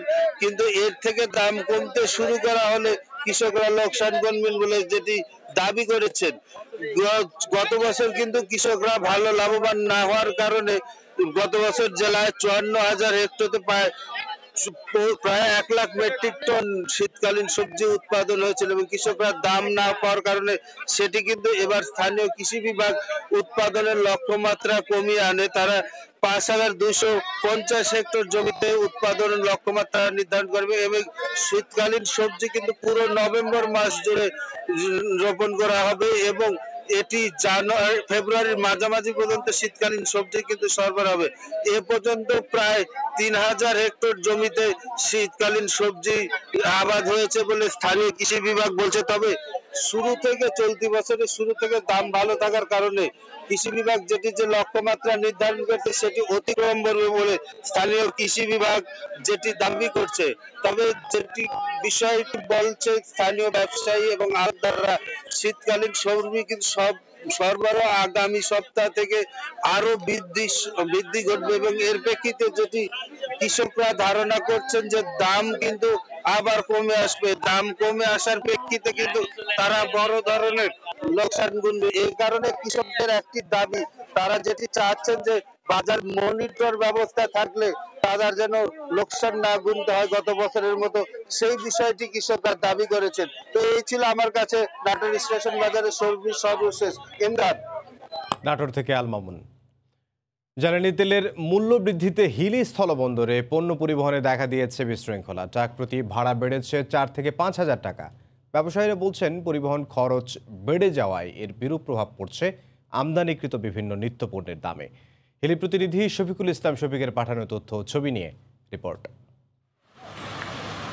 হিলি স্থলবন্দর দিয়ে প্রতিদিন শত শত পণ্যবাহী ট্রাক ভারত থেকে চাল, গম, ভুট্টা, পেঁয়াজ, কাঁচামরিচ, পাথর সহ বিভিন্ন পণ্য নিয়ে দেশে প্রবেশ করে। আমদানি করা এসব পণ্য সরবরাহ হয় রাজধানী সহ দেশের বিভিন্ন স্থানে। কিন্তু হঠাৎ করেই জ্বালানি তেলের দাম বেড়ে যাওয়ায় বিশৃঙ্খলা দেখা দিয়েছে পণ্য পরিবহনে। এতদিন এই বন্দর দিয়ে ঢাকা পর্যন্ত যেতে পেঁয়াজের ট্রাক প্রতি ভাড়া ছিল 20 থেকে 22,000 টাকা। এখন তা বেড়ে দাঁড়িয়েছে 24 থেকে 25,000 টাকা। এত টাকা খরচ করে গাড়ি চালানো তো মনে করেন টাকা না পেলে তো চালাবে না। ভাড়ার রেট বাড়া নেওয়ার দরকার, ভাড়ার রেট বাড়া দিচ্ছে না। 1500 টাকা ক্যাশ বাঁচতেছে না 2 দিনে। তাহলে মোটর গাড়ির লোক চলবে কিভাবে? চাকা কিনবে কি, কিস্তি দিবে কিমনে, ড্রাইভার হেল্পার খাবে কি? এদিকে জ্বালানি তেলের মূল্য বৃদ্ধির পাশাপাশি যমুনা সেতু টোলও বেড়েছে ট্রাক প্রতি 200 টাকা। ফলে হিলি স্থলবন্দরে ট্রাক প্রতি ভাড়া বেড়েছে 3 থেকে 5,000 টাকা। তবুও ট্রাক চালকদের অভিযোগ, সড়কে যে হারে খরচ বাড়ছে ট্রাক ভাড়া সেই অনুপাতে বাড়েনি। ফলে লোকসান গুনতে হচ্ছে তাদের। চালের যে দাম বেড়েছে, আমাদের মনে করুন যাই 2 টাকা খোরাকি পাই, মহাজন তো বেঁচেছে না। আমরা তো গাড়ি চালাতে পারছি না, হিমশিম খাওয়া যাচ্ছি। ব্যবসায়ীরা বলছেন পরিবহন খরচ বেড়ে যাওয়ায় এর বিরূপ প্রভাব পড়েছে পণ্য মূল্যের উপর। ফলে বাড়ছে আমদানিকৃত বিভিন্ন নিত্য পণ্যের দাম। আমরা আগে যারা ওয়ার্ক অর্ডার নিছি বিভিন্ন বড় বড় প্রকল্প থেকে, সেখানে আমরা অনেক ভুক্তভোগী হচ্ছি, অনেক লসের সংখ্যা গুনতে হচ্ছে আর কি। যদি পণ্য পরিবহনে ভাড়া বৃদ্ধি হয় তাহলে আমাদের আমদানি রপ্তানিতে এটা ব্যাপক প্রভাব পড়বে। এতে তো আমার গাড়ি পাইতেও সমস্যা হচ্ছে, পার্টিদেরকেও বোঝাতেও সমস্যা হচ্ছে। দেশের বাজারে পণ্য দাম স্থিতিশীল রাখতে জ্বালানি তেলের দাম কমিয়ে আনার দাবি বন্দরের ব্যবসায়ী সহ সংশ্লিষ্টদের। সময় সংবাদ, হিলি। 1 দশকেরও বেশি সময় ধরে জরাজীর্ণ অবস্থা খুলনার ঐতিহ্যবাহী নিউ মার্কেটের দোতলা কেডিএ মার্কেটটি 54 বছরে হারিয়েছে তার জৌলুস। প্রতি বছর নামমাত্র সংস্কারে কোনো মতে খুঁড়িয়ে চলছে মার্কেটটি। এতে ক্ষতিগ্রস্ত হচ্ছেন ব্যবসায়ীরা আর আস্থা হারাচ্ছেন ক্রেতারা। তবে এবার বড় ধরনের সংস্কারের উদ্যোগ নিয়েছে খুলনা উন্নয়ন কর্তৃপক্ষ। শুরু হয়েছে রিট্রোফিটিং ও সৌন্দর্য বর্ধনের কাজ। আব্দুল্লাহ আল মামুন রুবেলের প্রতিবেদনে বিস্তারিত, ক্যামেরায় ছিলেন নেওয়াল হোসেন কোচি। অর্ধশত বছরেরও বেশি পুরনো খুলনা নিউ মার্কেট 1 দশক ধরে জরাজীর্ণ। লবণাক্ততা সহ সময় মতো রক্ষণাবেক্ষণ না করায় ব্যবসায়িক কেন্দ্রটি ক্রমেই ঝুঁকিপূর্ণ হয়ে উঠেছে। মার্কেটের ভেতরে বিভিন্ন স্থানে তৈরি হয়েছে ফাটল, খসে পড়েছে পলেস্তরা, নেই গাড়ি পার্কিংয়ের কোনো ব্যবস্থা। বিভিন্ন জায়গায় ভাঙা, বিভিন্ন অনেক সময় বৃষ্টি হলেও দাঁড়ানোর জায়গা থাকে না। এখানে আসতে আমাদের একসময় ভয় লাগে যে কি জানি মাথায় চলটা খসে পড়বে বা কিছু হবে। গত বছর বড় ধরনের সংস্কার ও পুনর্নির্মাণের উদ্যোগ নেয় খুলনা উন্নয়ন কর্তৃপক্ষ। তবে সে প্রকল্প দেখেনি আলোর মুখ। তাই আপাতত সৌন্দর্য বর্ধন ও রেট্রোফিটিংয়ের কাজ শুরু করেছে কেডিএ। পাশাপাশি চলছে ভিমের স্থায়িত্ব বৃদ্ধিতে রেট্রোফিটিং, দেয়ালের পলেস্তরা ও রং করা। আধুনিকায়ন করা হলে আবারও জমজমাট হয়ে উঠবে মার্কেট বলে আশা সংশ্লিষ্টদের। নিউ মার্কেটের আগে যে ব্যবসা ছিল এখন বর্তমানে সেই ব্যবসা নেই। এই কাজটা দ্রুত যদি সংস্কার না করা হয় তাহলে দিন দিন কাস্টমার কমে যাবে। খুলনা অঞ্চলের ব্যবসা বাণিজ্যের প্রসার ও আর্থসামাজিক ব্যবস্থার উন্নয়নই লক্ষ্য বলে জানিয়েছে কেডিএ। কয়েক দশক পরে এই দেখলাম নতুন যে চেয়ারম্যান সাহেব আসছেন, ইনি এটা উদ্যোগ নিয়েছেন। নিউ মার্কেটটা হচ্ছে একটা প্রাণের জায়গা, সব ধরনের দোকানপাট এখানে আছে। তো ওইটাকে মাথায় রেখে যে আগামী 5-6 বছর বা 10 বছরও যদি লাগে, তো এই সময়টা যেন নিউ মার্কেটটা সুন্দরভাবে আমরা করতে পারি, সেইটা আমরা হাতে নিয়েছি। কেডিএ নিউ মার্কেট নির্মিত হয় 1965-66 সালে। এখানে মোট ব্যবসা প্রতিষ্ঠান রয়েছে 192টি। খুলনা নিউ মার্কেটের আধুনিকায়ন প্রকল্প সম্পন্ন হলে দক্ষিণ পশ্চিমাঞ্চলের সবথেকে বড় ব্যবসায়িক কেন্দ্রে পরিণত হবে এটি। প্রসার ঘটবে শিল্প ও বাণিজ্যেরও। পাশাপাশি নগরবাসীর বিনোদনের অভাবও পূরণ হবে এটি দিয়ে। আব্দুল্লাহ আল মামুন রুবেল, সময় সংবাদ, খুলনা। বাগেরহাটের রায়েন্দা ও পিরোজপুরের মাছোয়া নৌরুটে আনুষ্ঠানিকভাবে শুরু হলো ফেরি চলাচল। এর মাধ্যমে বরিশাল ও খুলনা বিভাগের মানুষের দীর্ঘদিনের স্বপ্ন পূরণ হলো। দীর্ঘ 40 বছরের ভোগান্তির পর বলেশ্বর নদীতে ফেরি চালু হওয়ায় উচ্ছ্বসিত এই অঞ্চলের মানুষ। আলী আকবর টুটুলের তথ্য ও সোহাগ আহমেদের ছবি নিয়ে রিপোর্ট। বহুল প্রত্যাশিত ফেরি সার্ভিসের উদ্বোধনে নানা বয়সী মানুষের এমনই উচ্ছ্বাস ছিল বাগেরহাটের শরণখোলা উপজেলার রায়েন্দা ঘাটে। দীর্ঘ প্রায় 40 বছর ধরে বরিশালের পিরোজপুর ও বরগুনা জেলার একটা বড় অংশের সাথে খুলনা বিভাগের বাগেরহাটের মানুষের যোগাযোগের একমাত্র মাধ্যম ছিল বলেশ্বরী নদীতে খেয়া পারাপার। এতে প্রাকৃতিক দুর্যোগ সহ নদীর ঢেউয়ের কবলে পড়ে প্রায় নানা দুর্ঘটনার শিকার হতেন সাধারণ মানুষ। বুধবার এই ফেরি সার্ভিস চালুর মাধ্যমে বরিশাল ও খুলনা বিভাগের সাথে যোগাযোগ ব্যবস্থা সহজ হওয়ায় খুশি স্থানীয়রা। অনেক ভোগান্তির পরে, অনেক দুর্ঘটনা ঘটার পরে ফেরি চলাচল আমাদের আসা যাওয়ার জন্য দীর্ঘদিনের স্বপ্ন পূরণ হলো। বৃষ্টি ঝড় দাবারে অনেক সময় ডুবে যাইতো, সে থেকে আমরা অনেক লোক উপকৃত। বরিশাল অঞ্চলের মঠবাড়িয়া এবং বাগেরহাট অঞ্চলের শরণখোলা এই দুই উপজেলার মানুষের প্রত্যাশা পূরণ হয়েছে। ফেরি চলাচলে শুধু সাধারণ মানুষের যাতায়াতের দুর্ভোগই কমবে না, দুই পারের মানুষের মালামাল পরিবহন এবং ব্যবসা বাণিজ্য সহজ হবে বলে জানান স্থানীয় জনপ্রতিনিধিরা। বরিশাল বিভাগের সঙ্গে খুলনা বিভাগের এক মনস্তাত্ত্বিক বন্ধন, এক আত্মার বন্ধন, সেই আত্মার বন্ধন অটুট থাকবে। জনগণের উপকৃত হবে, জনস্বার্থের জন্য এই পথ। সুতরাং এই পথের যেখানে যেখানে প্রতিবন্ধকতা আছে সব দূর করার জন্য যা যা প্রচেষ্টা নেওয়া লাগে আমরা এই দুই ভাই নেব। বলেশ্বর নদীর দুই তীরের মানুষের যোগাযোগ ব্যবস্থা সহজ ও দ্রুততম করতে এই ফেরি চালু করা হয়েছে বলে জানান বাগেরহাট সড়ক ও জনপথ বিভাগের নির্বাহী প্রকৌশলী। যোগাযোগ ব্যবস্থা এই ব্যবস্থা আরো উন্নততর হবে এবং সময়ের কনজিউম হবে আর কি, অনেক প্রায় 70 কিলোমিটার ডিস্টেন্স কমে আসবে। এই ফেরির মাধ্যমে প্রতিদিন খুলনা ও বরিশাল বিভাগের 20 থেকে 25,000 মানুষ ও শত শত যানবাহন চলাচল করতে পারবে বলে জানান সংশ্লিষ্টরা। সময় সংবাদ, বাগেরহাট। হাইড্রোজেন ফুয়েল উৎপাদনের মধ্য দিয়ে জ্বালানি উৎপাদনের স্বপ্ন বাস্তবায়ন করতে যাচ্ছে বাংলাদেশ। ইতোমধ্যে চট্টগ্রামে বাংলাদেশ শিল্প ও বিজ্ঞান গবেষণাগারে উৎপাদিত হাইড্রোজেন ফুয়েল দিয়ে পরীক্ষামূলকভাবে চালানো হয়েছে গাড়ি। গতকাল পৌর প্রকল্পটির পরিদর্শন করেন প্রধানমন্ত্রীর জ্বালানি উপদেষ্টা তৌফিক-ই ইলাহি চৌধুরী। বিস্তারিত জানাচ্ছেন ফেরদৌস লিপি। হাইড্রোজেন চালিত টয়োটা মিরাই গাড়ির মধ্য দিয়ে বিশ্বের 25তম দেশ হিসেবে হাইড্রোফুয়েল প্রযুক্তি ব্যবহার শুরু করল বাংলাদেশ। আর এই ফুয়েল উৎপাদন করা হচ্ছে বাংলাদেশ শিল্প ও বিজ্ঞান গবেষণাগারের নিজস্ব ল্যাবে। আগামীতে এই উৎপাদন পুরোদমে শুরু হলে দেশে জ্বালানি আমদানি নির্ভরতা যেমন কমে আসবে, তেমনি বৈপ্লবিক পরিবর্তন আসবে দেশের জ্বালানি খাতে। বুধবার প্রকল্পটি পরিদর্শন করেন প্রধানমন্ত্রী জ্বালানি উপদেষ্টা। এই সময় সরকারের সব ধরনের সহযোগিতার আশ্বাস দেন তিনি। হাইড্রোজেনকে যদি আমরা ফুয়েল হিসাবে ইউজ করি, হাইড্রোজেন যেমন পাওয়ার প্ল্যান্ট চলতে পারে হাইড্রোজেনটি, আবার হাইড্রোজেন দিয়ে গাড়ি চলতে পারে, তাহলে এমন একটা ফুয়েল এবং এটা কোনো পলিউশন নাই। হাইড্রোজেন ভবিষ্যতের ফুয়েল হিসাবে প্রচুর গবেষণা হচ্ছে। তা আমরা খুশি হয়েছি যে PCSIR অন্তত একটা প্রজেক্ট করেছে। আগামী বছরের মধ্যে হাইড্রোজেন ফুয়েল বাণিজ্যিক উৎপাদনে যাওয়া সম্ভব হবে বলে জানান BCSIR এর নীতি নির্ধারকরা। গাড়ি প্লাস অন্য স্টেশনারি অ্যাপ্লিকেশনের জন্য আমরা প্রস্তুতি অলরেডি আমরা করেছি। এখন হচ্ছে যে ওই যে প্রথমে বললাম যে ইন্ডাস্ট্রি যদি এটাকে বড় আকারে করার জন্য এগিয়ে আসে, আমরা তাদেরকে টেকনোলজিক্যাল ডেভেলপমেন্ট দিতে পারবো। আপ টু দ্য মার্ক আমাদের এফিসিয়েন্সি বাড়াতে পারি এবং আমরা যদি দেখি ইকোনমিক্যালি ভায়াবল হচ্ছে, তো সেক্ষেত্রে আমরা বাণিজ্যিক উৎপাদনে যাব। 2018 সালে বাংলাদেশ শিল্প ও বিজ্ঞান গবেষণাগার হাইড্রোজেন ফুয়েল উৎপাদন ও গবেষণায় এই প্রকল্পের কাজ শুরু করে চট্টগ্রামে। ফেরদৌস লিপি, সময় সংবাদ, চট্টগ্রাম। আসন্ন জাতীয় নির্বাচনকে প্রশ্নবিদ্ধ করতেই একটি চক্র সাম্প্রদায়িক হামলা চালিয়েছে বলে মন্তব্য করেছেন ধর্ম প্রতিমন্ত্রী মোহাম্মদ ফরিদুল হক খান। গতকাল সকালে ঝালকাঠিতে আন্তঃধর্মীয় সংলাপ অনুষ্ঠানে অংশ নিয়ে কথা বলেন প্রতিমন্ত্রী। নির্বাচন সুষ্ঠু সুন্দরভাবে যাতে না হতে পারে তার একটা প্রক্রিয়ার একটা অংশ এটা হতে পারে।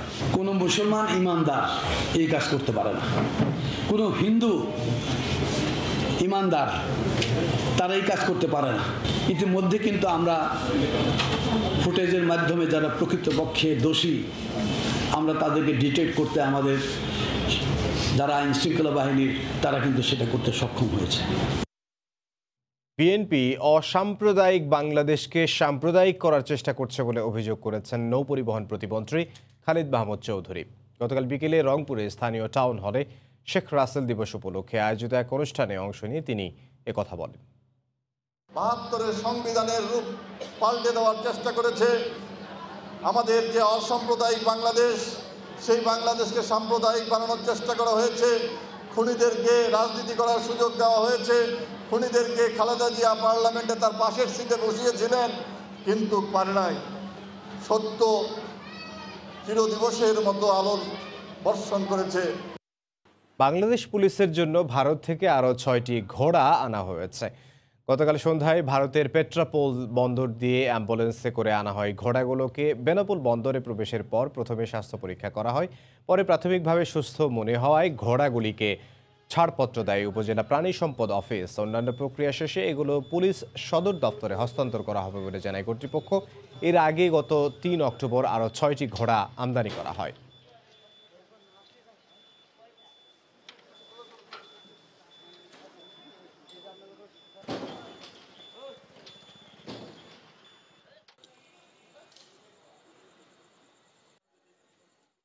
রাজস্ব পরিশোধ সাপেক্ষে এগুলো বেনাপোল থেকে ঢাকায় উদ্দেশ্যে রওনা হয়েছে।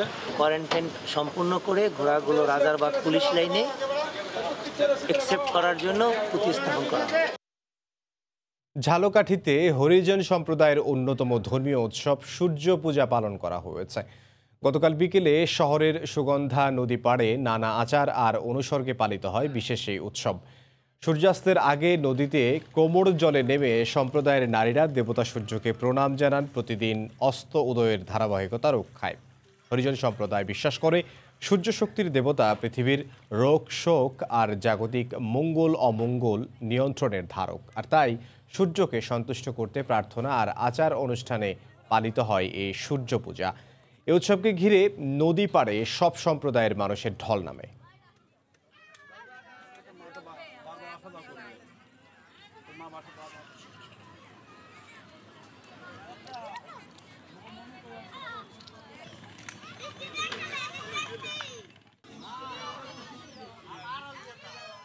বাগেরহাটের প্রত্যন্ত এলাকার ইউনিয়ন যাত্রাপুরে শোভা পাচ্ছে কোরআন শরীফের নান্দনিক রেহাল। 15 ফুট উচ্চতার ভাস্কর্যটি দেখতে প্রতিদিন দূর দূরান্ত থেকে আসছেন দর্শনার্থীরা। এছাড়াও নানা সৃজনশীল কাজের দেখা মিলবে পরিষদ চত্বরে। বাগেরহাট থেকে সোহাগ আহমেদের ছবি ও আলী আকবর টুটুলের তথ্য নিয়ে প্রতিবেদন। বাগেরহাটের যাত্রাপুর ইউনিয়ন পরিষদ চত্বরে নির্মিত নান্দনিক এই স্থাপনা শৈলীটি, এটি পবিত্র কোরআন শরীফের রেহাল সাদৃশ্য ভাস্কর্য। আকর্ষণীয় ও ব্যতিক্রমী এই রেহালের ভাস্কর্যটি নির্মাণ করেন স্থানীয় চেয়ারম্যান। পরিষদ চত্বরে থাকা একটি অর্ধশতবর্ষী রেইনট্রি গাছ বজ্রপাতে জীবন হারায়, সেটি না কেটে এটাকে কাজে লাগাতে সৃজনশীল উদ্যোগ নেন তিনি। 2020 সালে নির্মাণ কাজ শুরু হয়। খুলনা ও বরিশালের 5 জন কাঠের কারিগর 9 মাসের চেষ্টায় তৈরি করেন 15 ফুট উচ্চতার আকর্ষণীয় রেহালটি, যেখানে কোরআনের 2টি আয়াত কালিমায়ে তাইয়্যিবা এবং কালিমায়ে শাহাদত লেখা রয়েছে। চেয়ারম্যান হওয়ার পরে আমি যাত্রাপুর ইউনিয়নকে একটা মডেল ইউনিয়ন হিসেবে কিভাবে রূপ দেওয়া যায় সেই চেষ্টা করি প্রতিনিয়ত। সৌদি আরবে মক্কার সামনে যে গেট আছে কোরআনের রিয়াল সম্বলিত, সেইভাবে এই গাছটাকে আমরা ভাস্কর্য তৈরি করার চেষ্টা করি। প্রতিদিন দূর দূরান্ত থেকে মুসল্লি ও দর্শনার্থীরা আসেন রেহালের সৌন্দর্য উপভোগ করতে। রাতের আঁধারে সুসজ্জিত আলোকসজ্জায় শোভা পায় রেহাল ভাস্কর্যটি। এটি নির্মাণে ব্যয় হয় প্রায় 7 লাখ টাকা।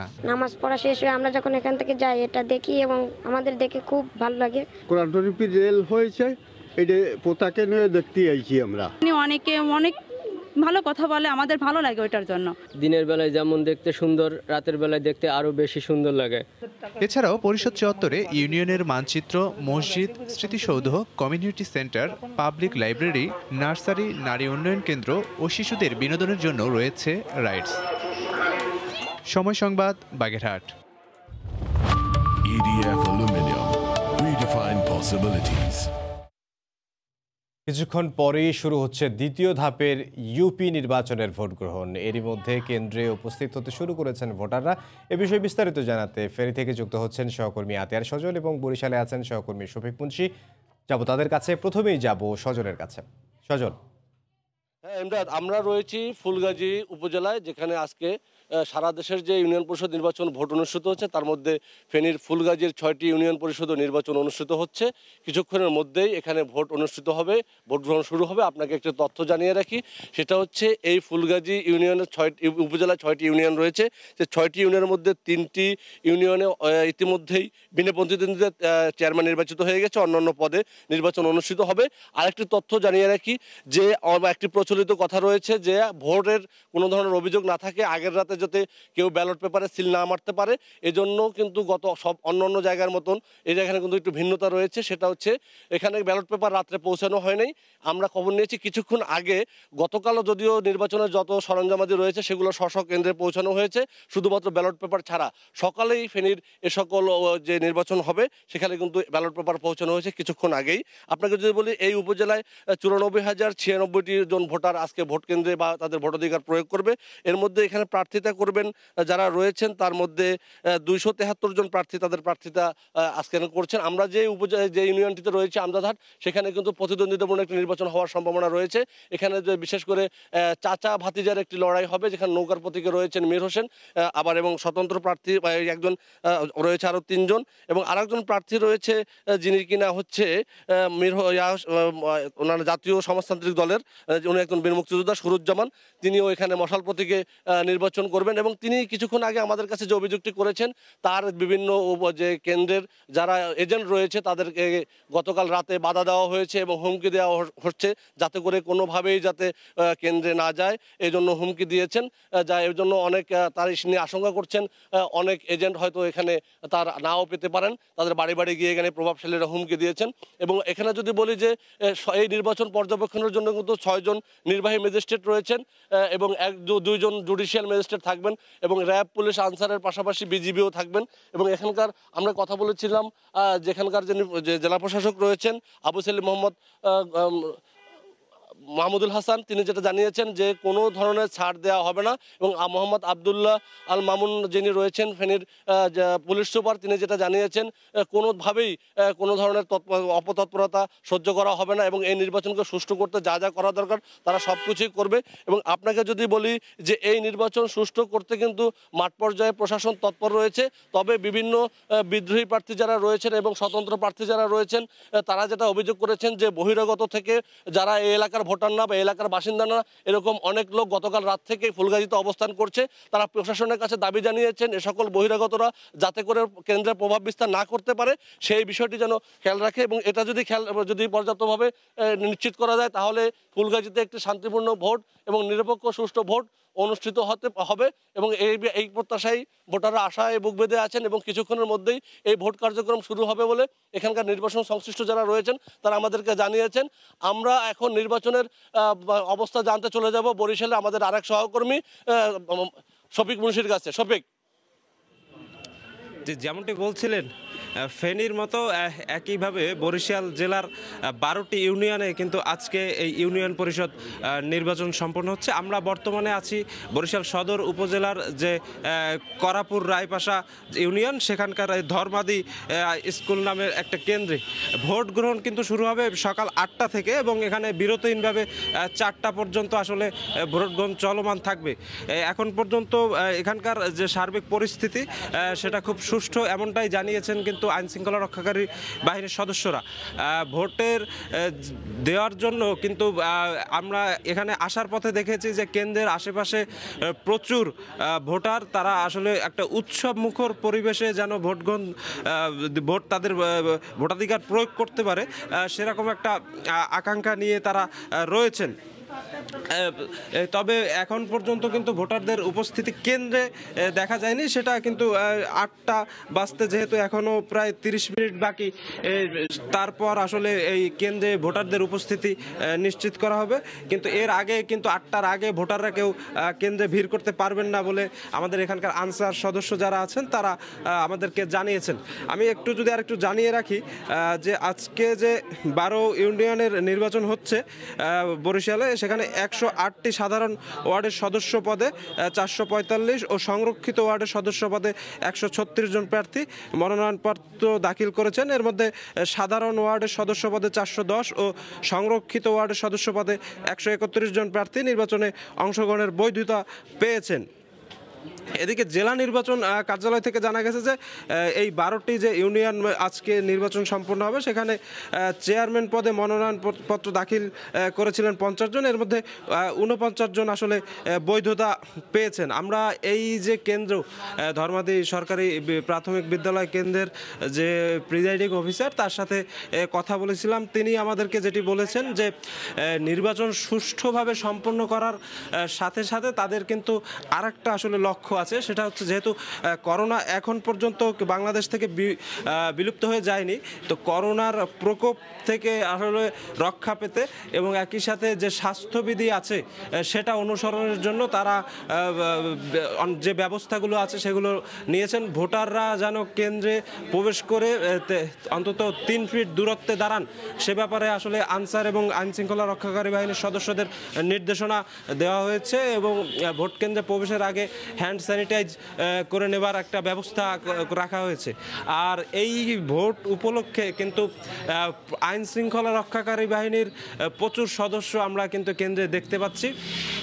অনেক পুলিশ আছেন, আনসার সদস্য রয়েছেন, নারী পুলিশ সদস্য রয়েছেন, নারী আনসার সদস্যরা রয়েছেন। তারা কিন্তু ভোটটিকে সুষ্ঠুভাবে সম্পন্ন করার জন্য যত ধরনের পদক্ষেপ নেওয়া দরকার সেটা নিয়েছেন। তাদের সকল প্রস্তুতি সম্পন্ন হয়েছে বলে আমরা এখানকার দায়িত্বরত যারা ছিলেন তাদের সাথে কথা বলে জানতে পেরেছি।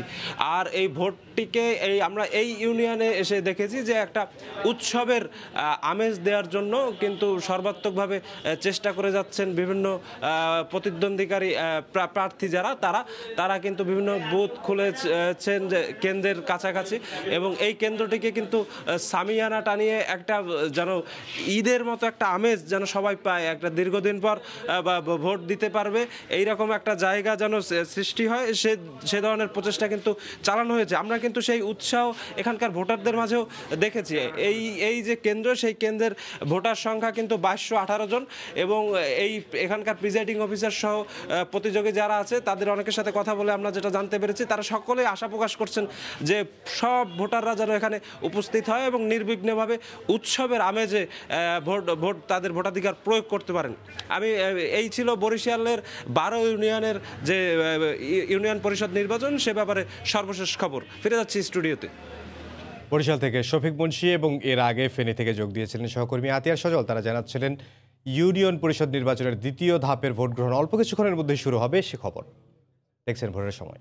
Regal dressing table, elegant shop design, a perfect lacquer finishing. Regal furniture, furnish your dream. আবারও দেশের বাইরের খবর জানাবো। যুক্তরাষ্ট্রের কেন্দ্রীয় গোয়েন্দা সংস্থা FBI এর বিরুদ্ধে মুসলমানদের ধর্মীয় অধিকার খর্ব করার অভিযোগে দায়ের করা একটি মামলার শুনানি অনুষ্ঠিত হয়েছে। দেশটির 3 মুসলিম নাগরিকের অভিযোগ, যুক্তরাষ্ট্রে বসবাসরত মুসলমানদের উপর বেআইনিভাবে নজরদারি করছে FBI। যদিও অভিযোগ অস্বীকার করে শুনানিতে মামলার বিরোধিতা করেছেন মার্কিন গোয়েন্দা সংস্থাটি।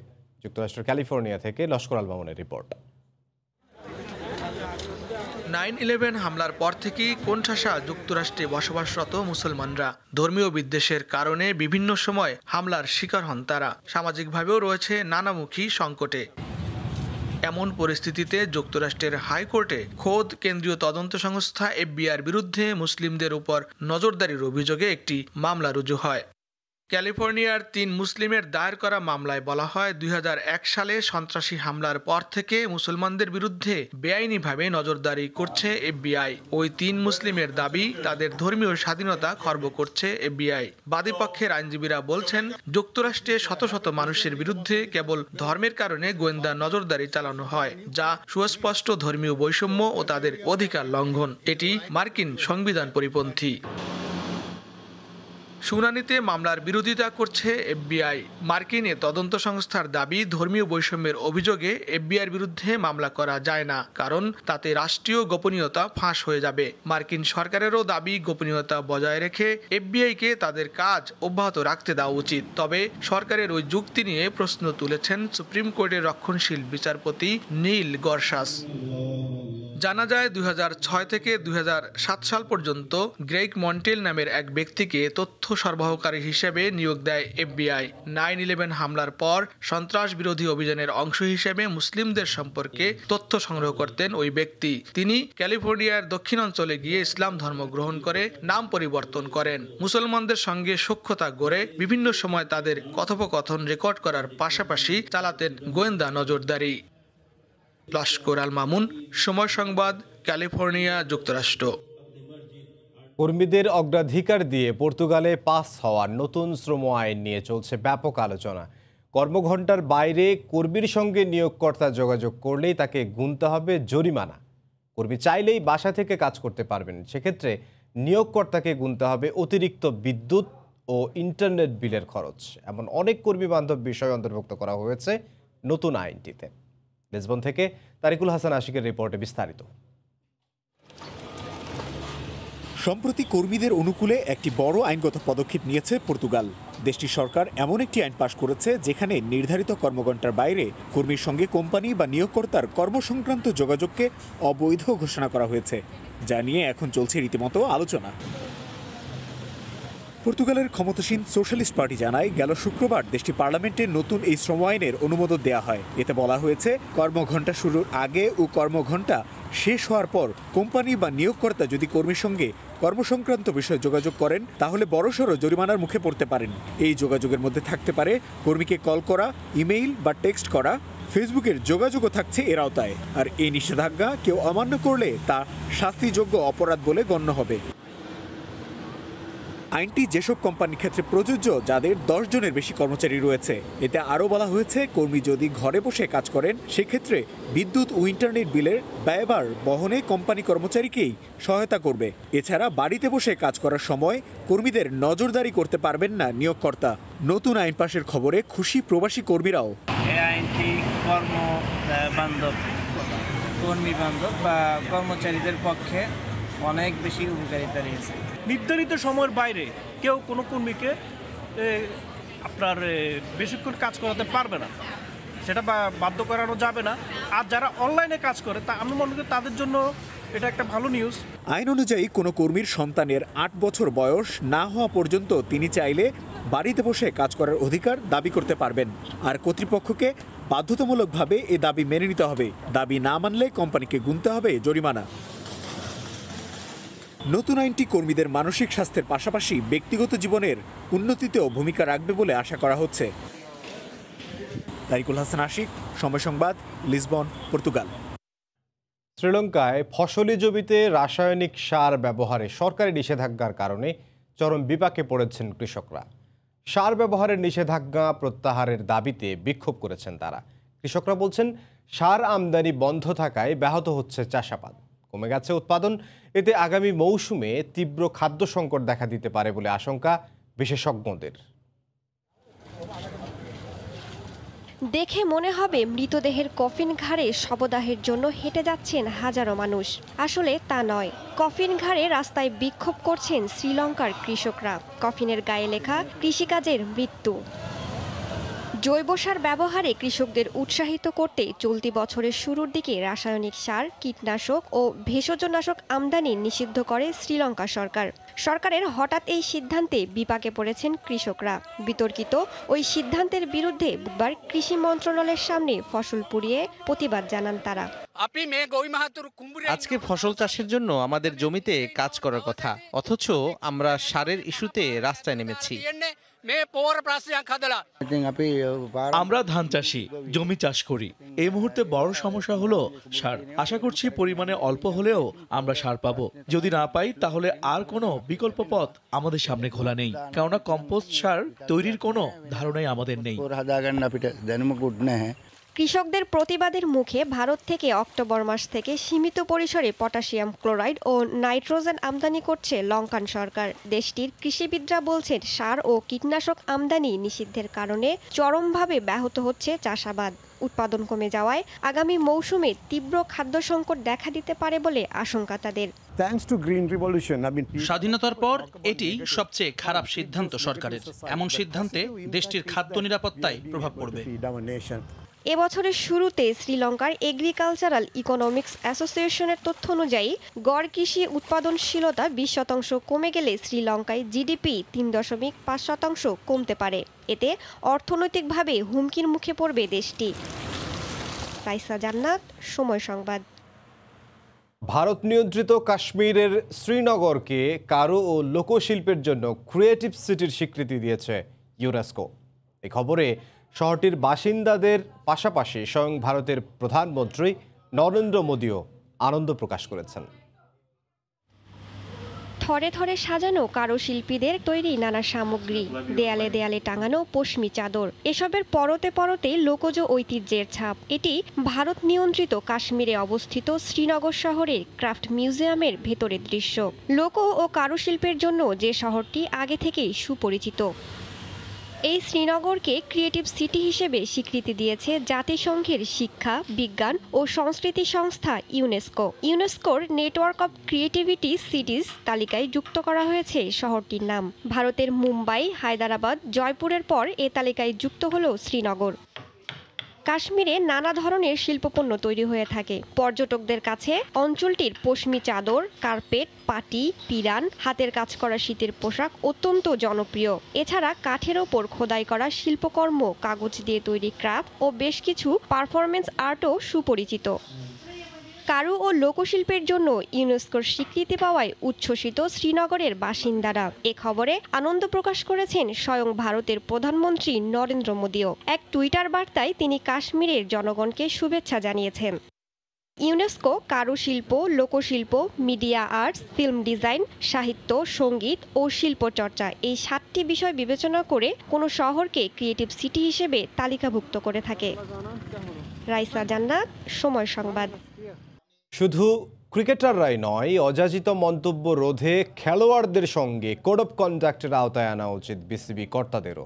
এমনটাই মনে করেন টাইগারদের সাবেক প্রধান নির্বাচক ফারুক আহমেদ। বলেছেন, ক্রিকেট নিয়ে বোর্ডের দীর্ঘমেয়াদী পরিকল্পনার অভাবেই পাওয়া যাচ্ছে না পর্যাপ্ত ব্যাকআপ ক্রিকেটার। মাহবুব রিমনের রিপোর্ট। ভালো নেই টাইগার ক্রিকেট, ব্যর্থতার পালে তাই পরিবর্তনের হাওয়া, পরিকল্পনা ঠেলে সাজানো গোটা কার্যক্রম। ক্রান্তিকালে তাই ডাকা হচ্ছে দেশের ক্রিকেট বোদ্ধাদের, তবুও শঙ্কা তো রয়েই যায়।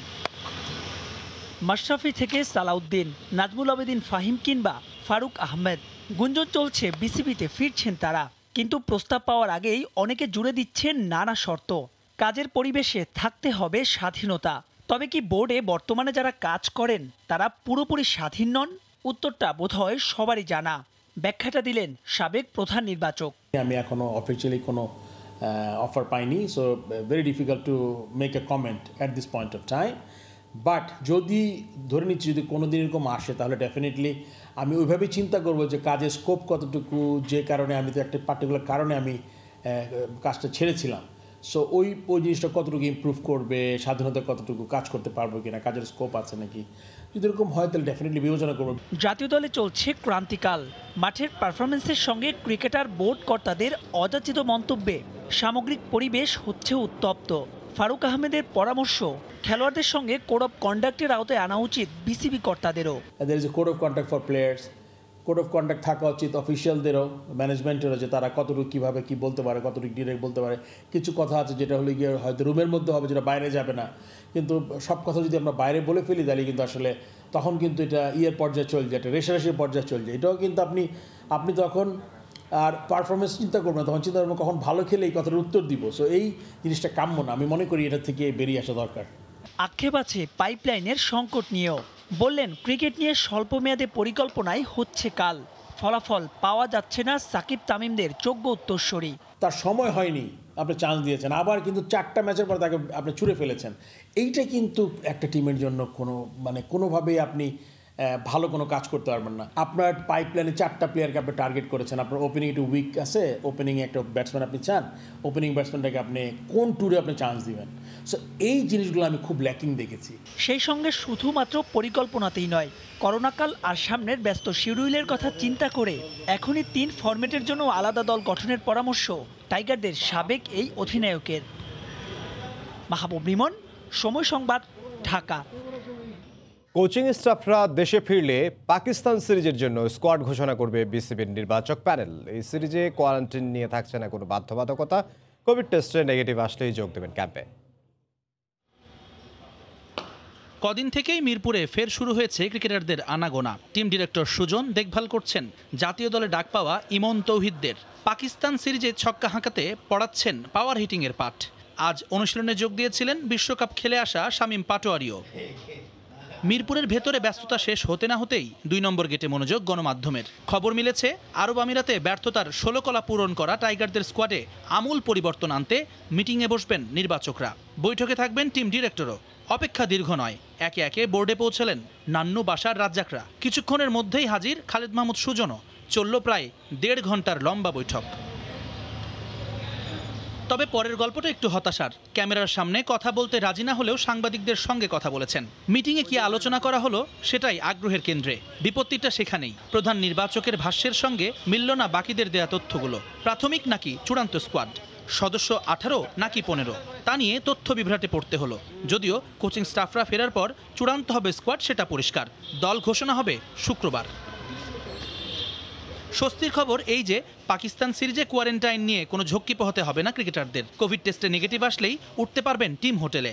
12 তারিখ শুরু হবে ক্যাম্প। তবে প্রাথমিক দল ঘোষণা না হওয়ায় কারা যোগ দেবেন ক্যাম্পে তা এখনও পরিষ্কার নয়। জানিয়ে বিসিবির অপেশাদারিত্ব স্পষ্ট হয়ে ওঠে আরও একবার। জুম্মান সাদিক, জ্যাভলিন, সময় সংবাদ, ঢাকা। এ পর্যায়ে শীর্ষ সংবাদগুলো জানিয়ে দিচ্ছে আরও একবার। রক্তক্ষয়ী সংঘাতের পর দেশের প্রায় 850 ইউনিয়ন পরিষদে ভোট গ্রহণ আজ। নিরাপত্তা জোরদার, 9 মাসে নির্বাচনী সহিংসতায় প্রায় অর্ধশত মানুষের মৃত্যু। 4 বছরের মধ্যে ফ্রান্সের সঙ্গে দ্বিপক্ষীয় বাণিজ্যের আকার দ্বিগুণ করতে চায় বাংলাদেশ। ব্যবসায়ীদের সঙ্গে বৈঠকে প্রধানমন্ত্রী, বাংলাদেশে বিনিয়োগের আহ্বান। ফ্রিল্যান্সিং এর আড়ালে ভুয়া আইপি অ্যাকাউন্ট খুলে হাতিয়ে নিচ্ছে বৈদেশিক মুদ্রা। বিদেশি স্ক্যাবারদের সঙ্গে নিয়ে হাত মিলিয়ে প্রতারণা। সিরাজগঞ্জ থেকে গ্রেফতার 2। ডিজেলের বাড়তি দরের নেতিবাচক প্রভাব কৃষিতে। উৎপাদন ব্যয় বাড়ায় ফসলের ন্যায্য দর পাওয়া নিয়ে অনিশ্চয়তা। চাষাবাদে আগ্রহ হারানোর শঙ্কা।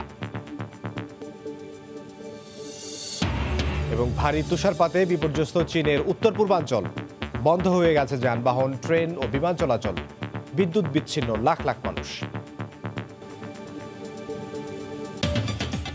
এই ছিল ভোরের সময়। সঙ্গে থাকুন সবাই।